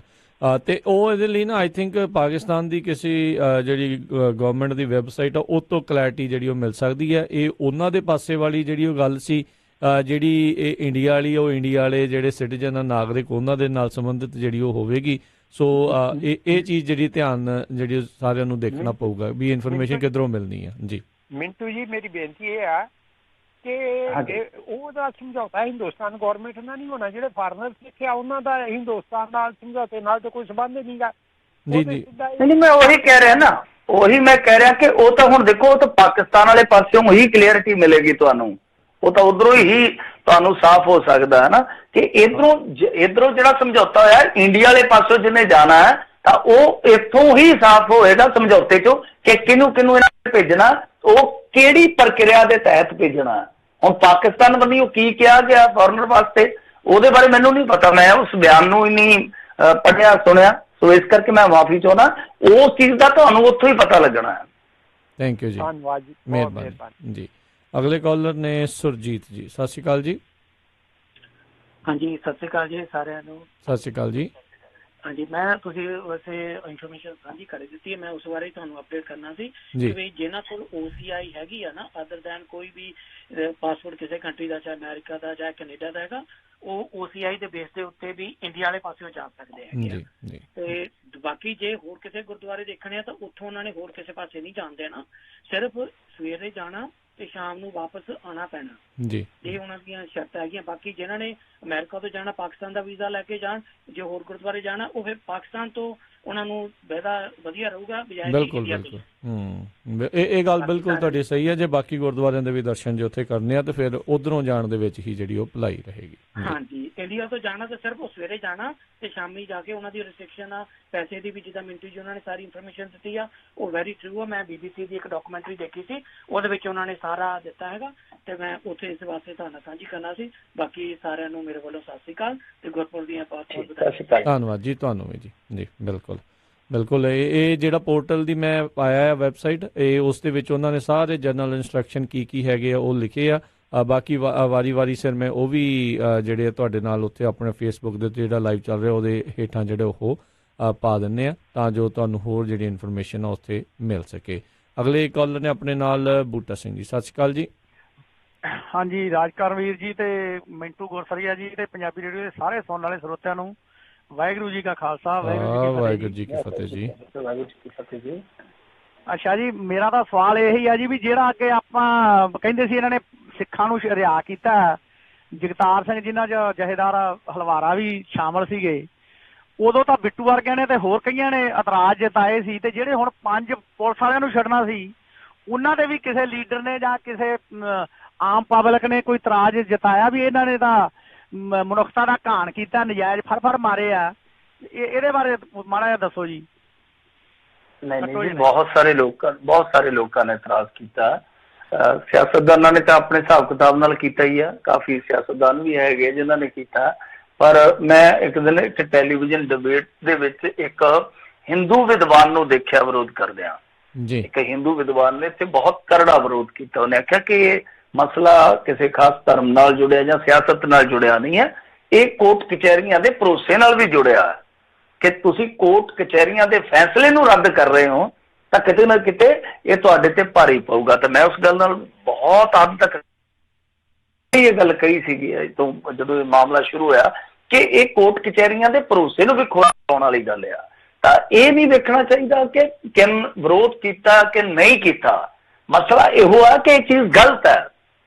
ਹੁਣ ਕੁਛ ਲੋਕ ਦਿੰਦੇ ਆ, ਕੁਛ ਬੁੱਧੀਜੀਵੀ ਜਾਂ ਕੁਛ ਲਿਬਰਲ ਲੋਕ ਜਾਂ ਜਿਹੜੇ ਕੁਛ ਖਾਸ ਕੱਟੜ ਲੋਕ ਹੁੰਦੇ ਆ ਜਿਹੜੇ ਮਜ਼ਹਬੀ ਫਰਕ ਰੱਖਦੇ ਆ ਥੋੜਾ ਜਿਹਾ, ਤਾਂ ਉਹ ਕਹਿੰਦੇ ਆ ਕਿ ਜੇ ਉਹ ਛੱਡੇ ਜਾ ਸਕਦੇ ਤੇ ਕਿਉਂ ਨਹੀਂ। ਜਿਹੜੇ ਉਹ ਆ ਉਹਨਾਂ ਦਾ ਮਾਮਲਾ ਜਿਹੜਾ ਵੱਖਰੇ ਤੌਰ ਤੇ ਆ। ਕੁਛ ਲੋਕ ਭਾਵਨਾਤਮਕ ਵੇਗ ਦੇ ਵਿੱਚ ਵਾਕੇ ਇੱਥੋਂ ਤੱਕ ਆ ਜਾਂਦੇ ਆ, ਕੁਛ ਧੱਕੇ ਦਾ ਸ਼ਿਕਾਰ ਹੋ ਜਾਂਦੇ ਆ, ਕੁਛ ਧਰਮ ਲਈ ਲੜਾਈ 'ਚ ਉਤਰ ਪੈਂਦੇ ਆ ਬਿਨਾਂ ਸੋਚੇ ਬਿਨਾਂ ਸਮਝੇ। ਕੁਛ ਤੇ ਐਸੇ ਸੀਗੇ ਜਿਹਨਾਂ ਨੂੰ ਪਤਾ ਹੀ ਨਹੀਂ ਲੱਗਿਆ ਅਸੀਂ ਕਿੱਧਰ ਆ ਗਏ ਆ। ਤਾਂ 25-25 30-30 ਸਾਲ ਉਸ ਚੀਜ਼ ਦਾ ਖਮਿਆਜ਼ਾ ਭੁਗਤਦੇ ਆ। ਉਸ ਤੋਂ ਬਾਅਦ ਉਹਨਾਂ ਨੂੰ ਇਹ ਮੌਕਾ ਦਿੱਤਾ ਜਾਂਦਾ। ਤੇ ਜਿਹੜੇ ਲੋਕ ਕਦੇ ਜੇਲ੍ਹ ਦੇ ਵਿੱਚ ਗਏ ਹੀ ਨਹੀਂ, ਬੰਦੇ ਵੀ ਮਾਰ ਦਿੱਤੇ ਆ, ਕੋਰਟਾਂ 'ਚੋਂ ਦੋਸ਼ੀ ਵੀ ਸਾਬਤ ਹੋ ਗਏ ਆ, ਜੇ ਉਹਨਾਂ ਨੂੰ ਤੁਸੀਂ ਉਹਨਾਂ ਨਾਲ ਤੋਲੋਗੇ ਤਾਂ ਮੇਰੇ ਖਿਆਲ ਦੇ ਨਾਲ ਇਹ ਵੀ ਠੀਕ ਨਹੀਂ ਹੈ। ਜੀ ਜੀ। ਤੇ ਮਿੰਟੂ ਜੀ, ਆਪਾਂ ਅਗਲੀ ਜਿਹੜੀ ਜੇ ਗੱਲ ਕਰ ਲਈਏ, ਜਿਹੜਾ ਸਿਆਸਤ ਹੁਣੇ ਹੋ ਕੇ ਹਟੀ ਆ ਹੁਣ ਜਿਮਨੀ ਚੋਣਾਂ ਦੇ ਵਿੱਚ, ਤੇ ਆਪਾਂ ਆਮ ਆਦਮੀ ਪਾਰਟੀ ਦੀ ਵੀ ਥੋੜ੍ਹੀ ਬਹੁਤੀ ਜਿਹੜੀ ਉਹ ਗੱਲ ਕੀਤੀ ਆ ਕਿ ਇਸ ਨਤੀਜਿਆਂ ਤੋਂ ਬਾਅਦ 'ਚ ਜਿੱਦਾਂ ਆਪਾਂ ਦੇਖਿਆ ਵੀ ਭਾਜਪਾ ਨੂੰ ਪੂਰੀ ਤਰ੍ਹਾਂ ਨਕਾਰ ਦਿੱਤਾ ਗਿਆ, ਸੋ ਸਪੇਸ ਅਜੇ ਫਿਰ ਵੀ ਬਾਕੀ ਹੈਗੀ ਆ। ਜਿੱਦਾਂ ਹੁਣ ਖਹਿਰੇ ਹੋਣਾ ਦਾ ਵੀ ਅਜੇ ਪਤਾ ਨਹੀਂ ਕਿੱਧਰ ਜਾਣਾ, ਸਿੱਧੂ ਦਾ ਵੀ ਅਜੇ ਡਾਵਾਂ ਡੋਲ ਆ। ਕੀ ਸਾਰੇ ਜਾਣੇ ਇੱਧਰੋਂ ਵਿਗੜੇ ਤਿਗੜੇ ਇਕੱਠੇ ਹੋ ਕੇ ਕੁਝ ਹੋਰ ਇੱਕ ਫਰੰਟ ਵੀ ਬਣ ਸਕਦਾ? ਮੈਂ ਦੇਖੋ ਇਹਨਾਂ ਦੇ ਵਿੱਚੋਂ ਸਭ ਤੋਂ ਸਟਰੋਂਗ ਜੇ ਆਪਾਂ ਚਿਹਰਾ ਦੇਖੀਏ ਉਹ ਨਵਜੋਤ ਸਿੱਧੂ ਆ। ਨਵਜੋਤ ਸਿੱਧੂ ਹਾਲੇ ਵੀ ਢਕਿਆ ਬੁਝਿਆ, ਕਿਉਂਕਿ ਬਹੁਤ ਸਾਰੇ ਲੋਕ ਨਹੀਂ ਜਾਣਦੇ ਉਹਦੇ ਬਾਰੇ ਕਿ ਨਵਜੋਤ ਸਿੰਘ ਸਿੱਧੂ ਕਿਸ ਤਰ੍ਹਾਂ ਦਾ ਲੀਡਰ ਆ। ਉਹਦੀ ਦਿੱਖ ਹਾਲੇ ਵੀ ਜਿਹੜੀ ਆ ਨਾ ਉਹ ਇੱਕ ਚੰਗੇ ਲੀਡਰ ਦੀ ਆ, ਕਿਉਂਕਿ ਉਹਨੇ ਬਾਗੀ ਤੇਵਰ ਦਿਖਾਏ ਆ, ਚਾਹੇ ਉਹ ਇੰਡੀਅਨ ਗਵਰਨਮੈਂਟ ਹੋਵੇ, ਭਾਰਤੀ ਜਨਤਾ ਪਾਰਟੀ ਹੋਵੇ, ਚਾਹੇ ਕਾਂਗਰਸ। ਬਾਗੀ ਹਮੇਸ਼ਾ ਸਾਡੇ ਪੰਜਾਬੀਆਂ ਨੂੰ ਸੋਹਣਾ ਲੱਗਦਾ, ਚੰਗਾ ਲੱਗਦਾ। ਤਾਂ ਨਵਜੋਤ ਸਿੰਘ ਸਿੱਧੂ ਦੀ ਅਗਵਾਈ 'ਚ ਮੰਨ ਲਓ ਇਹ ਸਾਰੇ ਇਕੱਠੇ ਹੋ ਜਾਂਦੇ ਜਾਂ ਨਵਜੋਤ ਸਿੰਘ ਸਿੱਧੂ ਨੂੰ ਮੰਨ ਲੈਂਦੇ ਕਿ ਲੀਡਰ ਆ, ਤਾਂ ਮੇਰੇ ਖਿਆਲ ਦੇ ਨਾਲ ਬਹੁਤ ਵੱਡਾ ਫਰਕ ਪੈ ਜਾਊਗਾ। ਜੇ ਨਵਜੋਤ ਸਿੰਘ ਸਿੱਧੂ ਇਹ ਤੋਂ ਜ਼ਿਆਦਾ ਨੁਕਸਾਨ ਨਹੀਂ ਕਰਦਾ ਆਪਦਾ, ਹੋਰ ਚੀਜ਼ਾਂ ਨਿਕਲ ਆਉਣ ਕੱਲ ਨੂੰ ਪਤਾ ਨਹੀਂ ਹੈ। ਤਾਂ ਜਿਹੜੇ ਦੂਸਰੇ ਜਿੱਦਾਂ ਸੁਖਪਾਲ ਖਹਿਰਾ ਜਾਂ ਇਹ ਕੁਛ ਹੱਦ ਤੱਕ ਪਹਿਲਾਂ ਠੀਕ ਸੀਗੇ, ਪਰ ਤੁਹਾਨੂੰ ਪਤਾ ਜਿੱਦਾਂ ਜਿੱਦਾਂ ਚੀਜ਼ਾਂ ਬੀਤਦੀਆਂ ਉਸ ਤੋਂ ਬਾਅਦ ਫਿਰ ਨਫੇ ਨੁਕਸਾਨ ਜਿਹੜੇ ਉਹ ਤੁਹਾਡੇ ਨਾਲ ਜੁੜਦੇ ਜਾਂਦੇ ਆ। ਤਾਂ ਬਹਰਹਾਲ ਅੱਜ ਦੀ ਤਾਰੀਖ ਦੇ ਵਿੱਚ ਸਪੇਸ ਜ਼ਰੂਰ ਆ, ਕਿਉਂਕਿ ਇਹ ਸਪੇਸ ਰਹੂਗਾ ਵੀ। ਹੁਣ ਮੇਰੇ ਖਿਆਲ ਦੇ ਨਾਲ ਰਹੂਗਾ, ਨਹੀਂ ਤਾਂ ਜਿੱਦਾਂ ਸਿਆਸੀ ਝਟਕਾ ਦਿੱਤਾ ਸੀਗਾ ਆਮ ਆਦਮੀ ਪਾਰਟੀ ਦੀ ਲਹਿਰ ਨੇ ਪੰਜਾਬੀਆਂ ਨੂੰ, ਸ਼ਾਇਦ ਲੋਕ ਇਤਬਾਰ ਨਾ ਕਰਦੇ 10 ਸਾਲ 20 ਸਾਲ। ਪਰ ਜਿਵੇਂ ਜਿਵੇਂ ਸਮਾਂ ਤੁਹਾਨੂੰ ਪਤਾ ਹੀ ਐਡਵਾਂਸ ਹੁੰਦਾ ਜਾਂਦਾ, ਲੋਕ ਪੜ੍ਹੇ ਜਾਂ ਲੋਕ ਗੁੜੇ ਜਾਂਦੇ ਆ, ਤਾਂ ਉੱਥੇ ਜਿਹੜਾ ਵਿਜ਼ਨ ਹੁੰਦਾ ਨਾ ਉਹ ਬਹੁਤ ਛੇਤੀ ਨਿਖਰਨਾ ਵੀ ਸ਼ੁਰੂ ਹੋ ਜਾਂਦਾ। ਤਾਂ ਲੋਕ ਜਿਹੜੇ ਆ ਉਹ ਇਸ ਚੀਜ਼ ਦੇ ਵਿੱਚ ਨਹੀਂ ਫਸ ਰਹੇ ਕਿ ਹਾਂ ਇੱਧਰੋਂ ਅਸੀਂ ਧੱਕਾ ਖਾਧਾ ਤੇ ਹੁਣ ਫਿਰ ਪਿੱਛੇ ਮੁੜ ਜਾਈਏ, ਫਿਰ ਧੱਕਾ ਖਾ ਕੇ ਇੱਧਰ ਮੁੜ ਜਾਈਏ। ਉਹ ਲੋਕ ਫਿਰ ਅਲਟਰਨੇਟਿਵ ਤਲਾਸ਼ਦੇ ਆ ਕਿ ਕੋਈ ਗੱਲ ਨਹੀਂ ਹੈ, ਲੱਭਣਾ ਚਾਹੀਦਾ, ਵੇਖਣਾ ਚਾਹੀਦਾ। ਇਹਨਾਂ ਦੇ ਵਿੱਚੋਂ ਹੀ ਚੱਜਦੇ ਬੰਦੇ ਆ ਜਿਹੜੇ ਉਹ ਅੱਗੇ ਆਉਣੇ ਚਾਹੀਦੇ ਆ। ਦੁਬਾਰਾ ਰਾਜਨੀਤੀ ਤੇ ਵੀ ਬਣ ਰਿਹਾ, ਸਪੇਸ ਜ਼ਰੂਰ ਆ। ਸਪੇਸ ਤਾਂ ਤੁਸੀਂ ਅੱਜ ਵੀ ਦੇਖੋਗੇ, ਇਹ ਮੇਰੇ ਖਿਆਲ ਦੇ ਨਾਲ ਆ ਜਿਹੜਾ ਇਲੈਕਸ਼ਨ ਹੋਇਆ ਲੋਕ ਸਭਾ ਦਾ, ਉਹਦੇ ਵਿੱਚ 12% ਵੋਟਾਂ ਲੈ ਗਏ ਸੀ ਪੀਡੀਏ ਵਾਲੇ। ਪੀਡੀਏ 12% ਕੁਛ ਵੀ ਨਹੀਂ ਕੀਤਾ ਉਹਨਾਂ ਨੇ, ਕੱਖ ਵੀ ਨਹੀਂ ਕੀਤਾ। ਹੇਠਲੇ ਲੈਵਲ ਤੇ ਜ਼ੀਰੋ ਕੰਮ ਸੀ ਉਹਨਾਂ ਦਾ, ਪਰ ਫਿਰ ਵੀ 12% ਵੋਟ ਲੈ ਕੇ ਹੁਣ 12% ਵੋਟ ਆ ਜਿਹੜਾ ਦੁਸ਼ਯੰਤ ਮੁੰਡਾ ਜੀ ਇਹਨਾਂ ਦਾ ਵੈਸੇ ਗੱਠਜੋੜ ਪੱਕਾ ਹੋ ਗਿਆ, ਉਹ ਮੈਂ ਤੁਹਾਨੂੰ ਦੱਸ ਦੇਵਾਂ, ਡਿਕਲੇਅਰ ਕਰ ਦਿੱਤਾ ਇਹਨਾਂ ਨੇ। ਤਾਂ ਇਹ ਦਾਅਵਾ ਕਰਨਗੇ ਪੇਸ਼ ਇਕੱਠਿਆਂ ਕੱਲ ਨੂੰ ਤੇ ਫਿਰ ਮੁੜ ਕੇ ਦੀਵਾਲੀ ਤੋਂ ਬਾਅਦ ਪਟਾਕੇ ਚਲਾ ਦੇਣਗੇ। ਸੋ ਇਹ ਉਹੀ ਨਰਿੰਦਰ ਮੋਦੀ ਆ, ਲੱਗਦਾ ਜਿਹਨੂੰ ਇੱਕ ਵਾਰੀ ਕਾਰ 'ਚ ਉਤਾਰ ਦਿੱਤਾ ਸੀਗਾ ਓਮ ਪ੍ਰਕਾਸ਼ ਚੌਟਾਲੇ ਨੇ, ਉਦੋਂ ਇਹ ਹਰਿਆਣੇ ਦੇ ਵਿੱਚ ਪ੍ਰਚਾਰ ਕਰਦਾ ਹੁੰਦਾ ਸੀ। ਫਿਰ ਉਹਨਾਂ ਨੇ ਜੋ ਇਹਨਾਂ ਦੇ ਨਾਲ ਕੀਤੀ ਉਹ ਸਭ ਨੂੰ ਪਤਾ, ਤੇ ਅੱਜ ਫਿਰ ਲੋੜ ਅਨੁਸਾਰ ਇਕੱਠੇ ਹੋ ਗਏ ਆ। ਚਾਬੀ ਦੀ ਗੱਲ ਕੀਤੀ ਸੀ, ਮੈਨੂੰ ਲੱਗਦਾ ਹੁਣ ਦਾਦੇ ਵਾਲੀ ਬੈਰਕ ਵੀ ਖਲਵਾ ਲੈਣੀ, ਆਪਦੇ ਭਾਪੇ ਨੂੰ ਵੀ ਕਢਾ ਲੈਣਾ ਉਸੇ ਚਾਬੀ ਦੇ ਨਾਲ। ਖੈਰ ਜਿਹੜਾ ਇਹ ਮੁੰਡਾ, ਇਹਨੇ 11 ਮਹੀਨਿਆਂ ਦੇ ਵਿੱਚ ਦੇਖ ਲਓ 14% 15% ਵੋਟ ਲੈ ਲਈ ਆ ਕੇ। ਉਹ ਬਹੁਤ ਕੁਛ ਸਕਦਾ ਰਿਹਾ, ਕਿਉਂਕਿ ਉੱਥੇ ਹਰਿਆਣੇ 'ਚ ਵੀ ਆਪਣੇ ਵਰਗੀ ਹਾਲਤ ਆ, ਔਰ ਹਰਿਆਣਵੀ ਵੀ ਆਪਣੇ ਵਰਗੇ ਹੀ ਆ, ਬਿਲਕੁਲ ਬਿਲਕੁਲ ਆਪਣੇ ਵਰਗੇ। ਦੂਜਾ ਮੌਕਾ ਨਹੀਂ ਦਿੰਦੇ ਛੇਤੀ ਕੀਤਾ ਕਿਸੇ ਨੂੰ। ਫਿਰ ਜਿੱਦਾਂ ਆਪਣੇ ਇੱਥੇ ਜੱਟ ਡੋਮੀਨੇਟ ਕਰਦੇ ਆ, ਉੱਥੇ ਵੀ ਜੱਟ ਵੋਟ ਜਿਹੜੀ ਆ ਬਹੁਤ ਜ਼ਿਆਦਾ। ਤਾਂ ਉਹਨਾਂ ਨੇ ਵੀ ਦੇਖ ਲਓ ਕਿ ਸਾਰੇ ਪਾਸੇ ਧੱਕੇ ਖਾ ਕੇ ਫਿਰ ਵੀ ਉਹ ਮੁੰਡਾ 11 ਮਹੀਨੇ ਪਹਿਲਾਂ ਪਾਰਟੀ ਬਣਾ ਕੇ ਆਉਂਦਾ, ਉਹਦੇ ਵੱਲ ਹੋ ਤੁਰਿਆ। ਤਾਂ ਕਿਤੇ ਨਾ ਕਿਤੇ ਉਹ ਵੀ ਇੱਕ ਨਿਰਾਸ਼ਤਾ, ਕਿਉਂਕਿ ਭਾਜਪਾ ਤੋਂ ਬਹੁਤ ਉਮੀਦਾਂ ਸਨ ਲੋਕਾਂ ਨੂੰ, ਉਹ ਉਮੀਦਾਂ ਜਿਹੜੀਆਂ ਨਹੀਂ ਪੂਰੀਆਂ ਹੋਈਆਂ, ਨਹੀਂ ਤਾਂ 75 ਪਾਰ ਕਰ ਦਿੰਦੇ। ਉਹ ਕਹਿਣ ਦਾ ਭਾਵ ਇਹ ਆ ਕਿ ਸਪੇਸ ਤੇ ਹੈ, ਵੋਟ ਬੈਂਕ ਹੈ ਜਿਹੜਾ ਉਹ ਇੱਕ ਅਲੱਗ ਪਿਆ। ਉਸ ਵੋਟ ਬੈਂਕ ਨੂੰ ਇੱਕ ਥਾਂ ਤੇ ਇਕੱਠਿਆਂ ਕਰਨ ਦੀ ਜ਼ਰੂਰਤ ਆ। ਜਿਹੜਾ ਵੋਟ ਬੈਂਕ ਮਤਲਬ ਕਿ ਸੱਤਾ ਸਥਾਪਤੀ ਦੇ ਵਿਰੋਧ ਦੇ ਵਿੱਚ ਜਾਂਦਾ ਜਾਂ ਰਵਾਇਤੀ ਪਾਰਟੀਆਂ ਦੇ ਵਿਰੋਧ ਦੇ ਵਿੱਚ ਜਾਂਦਾ, ਉਹ ਹੈ, ਉਹ ਵੰਡਿਆ ਹੋਇਆ। ਉਹਨੂੰ ਇੱਕ ਥਾਂ ਤੇ ਇਕੱਠਿਆ ਕਰਕੇ ਇੱਕ ਝੰਡੇ ਦੇ ਹੇਠ ਖੜੇ ਲੋਕਾਂ ਦੇ ਪਿੱਛੇ ਭੁਗਤਾਉਣਾ ਇੱਕ ਚੈਲੰਜ ਆ, ਔਰ ਉਹ ਚੈਲੰਜ ਆ ਜਿਹਨੂੰ ਮਾੜਾ ਮੋਟਾ ਲੀਡਰ ਸਵੀਕਾਰ ਨਹੀਂ ਕਰ ਸਕਦਾ ਜਾਂ ਉਹਨੂੰ ਲਾਗੂ ਨਹੀਂ ਕਰ ਸਕਦਾ, ਅਮਲ 'ਚ ਨਹੀਂ ਲਿਆ ਸਕਦਾ। ਇਹ ਦਮਦਾਰ ਲੀਡਰ ਹੀ ਕਰੂਗਾ। ਜੀ ਬਿਲਕੁਲ, ਕਹਿੰਦੇ ਡਿਪਟੀ ਦੀ ਪੋਸਟ ਜਿਹੜੀ ਉਹਨੂੰ ਦੇ ਦਿੱਤੀ ਆ, ਸੋ 10 ਸੀਟਾਂ ਦੇ ਨਾਲ ਅਗਲਾ ਹੁਣ ਡਿਪਟੀ ਜਿਹੜਾ ਹੈ ਉਹ ਉੱਥੇ ਬਣ ਜਾਣਾ ਹੈ। ਦੇਖ ਲਓ 10 ਸਾਲ ਤੋਂ ਚਟਾਲੇ ਜਿਹੜੇ ਆ ਉਹ ਭਟਕਦੇ ਫਿਰਦੇ ਸੀ। ਕੱਲ ਦਾ ਮੁੰਡਾ ਆਇਆ, ਸਾਰਾ ਕੁਝ ਹੀ ਲੈ ਗਿਆ ਇੱਕੋ ਝਟਕੇ ਦੇ ਵਿੱਚ। ਘਰੇ ਡਿਪਟੀ ਚੀਫ ਮਿਨਿਸਟਰ ਦਾ ਉਹਦਾ ਵੀ ਲੈ ਗਿਆ, ਤੇ ਇਹਨੇ ਹੁਣ ਵੇਖਿਓ ਦਾਦਾ ਵੀ ਲੈ ਆਉਣਾ। ਤੇ ਉਹਦਾ ਤੇ ਏਦਾਂ ਹੀ ਵੱਜਦਾ ਹੁੰਦਾ ਹੈ ਨਾ, 2 ਮੰਤਰੀ ਵੀ ਬਣਾ ਜੂ, ਘੱਟੋ ਘੱਟ 2-3 ਮੰਤਰੀ ਬਣਾ ਜੂ। ਇਹ ਏਦਾਂ ਹੀ ਹੁੰਦਾ ਰਾਜਨੀਤੀ ਦੇ ਵਿੱਚ। ਦੇਖ ਲਓ ਜਿੱਦਾਂ ਚੱਲਦਾ ਕਿ ਘੋੜਿਆਂ ਦਾ ਵਪਾਰ ਚੱਲਦਾ ਜੀ। ਇਸ ਬੰਦੇ ਨੂੰ ਇਹਦੇ ਚਾਚੇ ਨੇ ਨਕਾਰ ਦਿੱਤਾ, ਕੱਢ ਦਿੱਤਾ ਪਾਰਟੀ ਚੋਂ ਮੱਖਣ ਚ ਵਾਲ ਵਾਂਗੂ। ਤੇ ਆਖਿਆ ਇਹਨਾਂ ਦੀ ਬੁੱਕਤ ਹੀ ਕੀ ਆ। ਵੇਖ ਲਓ ਉਹ ਚਾਚਾ ਜਿਹੜਾ ਉਹ ਡੱਬ ਡੱਬ ਵੱਜਦਾ ਪੈਂਦਾ, ਉਹਨੇ ਇੱਕ ਕੱਢੀ ਆ, ਤੇ ਇਹਨਾਂ ਨੇ ਇੱਕੋ ਝਟਕੇ ਦੇ ਵਿੱਚ ਸਾਰਾ ਹੀ ਆਪਦੇ ਕੋਲ ਹੜਪ ਲਿਆ। ਜੀ ਜੀ ਬਿਲਕੁਲ ਬਿਲਕੁਲ। ਸੋ ਇਹ ਕਾਫੀ ਕੁਛ ਜਿਹੜਾ ਦੇਖਣ ਵਾਲਾ ਆ। ਤੇ ਓਵਰਆਲ ਵੈਸੇ ਮਿੰਟੂ ਜੀ, ਇਹ ਜਿਹੜੇ ਨਤੀਜੇ ਭਾਜਪਾ ਦੇ ਲਈ ਚਿੰਤਾ ਦਾ ਵਿਸ਼ਾ ਨੇ? ਬਿਲਕੁਲ ਨਹੀਂ, ਬਿਲਕੁਲ ਨਹੀਂ। ਕਿਉਂਕਿ ਦੇਖੋ ਨਾ, ਹਰਿਆਣੇ ਦੇ ਵਿੱਚ ਜੇ ਆਪਾਂ ਵੇਖੀਏ ਤੇ ਵੋਟ ਸ਼ੇਅਰ ਵੀ ਘਟਿਆ, ਸੀਟਾਂ ਤੇ ਘਟੀਆਂ ਹੀ ਘਟੀਆਂ। ਔਰ ਸਭ ਤੋਂ ਵੱਡੀ ਗੱਲ ਇਹ ਆ ਕਿ ਜਿਹੜਾ ਇਹਨਾਂ ਦਾ ਚਿਹਰਾ ਸੀਗਾ, ਚਿਹਰਾ ਪਿੱਟ ਗਿਆ। ਮਤਲਬ ਕਿ ਉਤਲਾ ਨਰਿੰਦਰ ਮੋਦੀ, ਹੇਠਲਾ ਸੀਐਮ ਖੱਟਰ। ਤਾਂ ਇਹ ਦੋਨੇ ਚਿਹਰੇ ਆ ਜਿਹੜੇ ਉਹ ਪਿੱਟ ਗਏ। ਕਿਉਂਕਿ ਜੇ ਸੀਐਮ ਦਾ ਚਿਹਰਾ ਜਾਦੂ ਦਾ ਚੱਲਦਾ ਤਾਂ ਬਹੁਮਤ ਤੱਕ ਪਹੁੰਚਦੇ ਘੱਟੋ ਘੱਟ।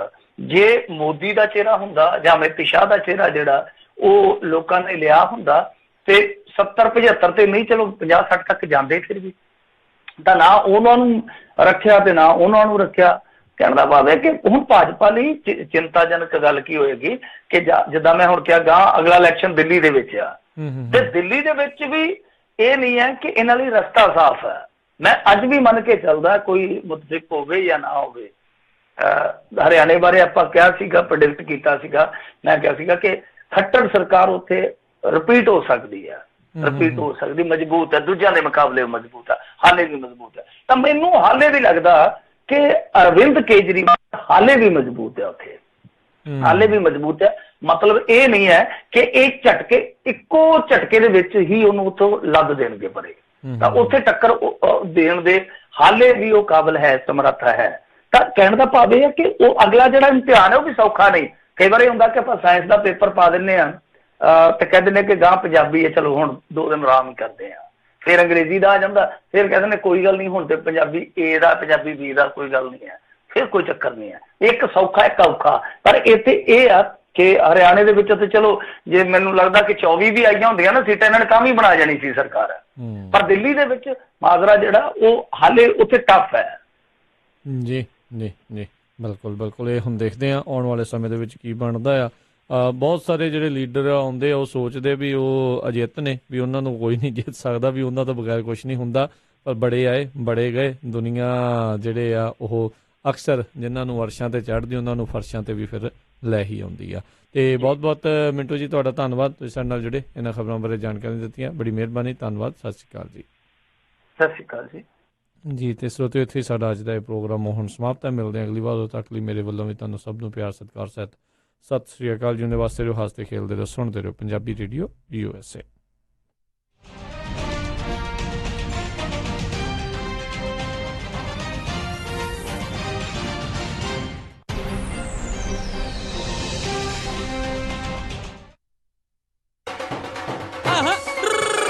मैं क्या जी बड़े खुश हूँ। ओ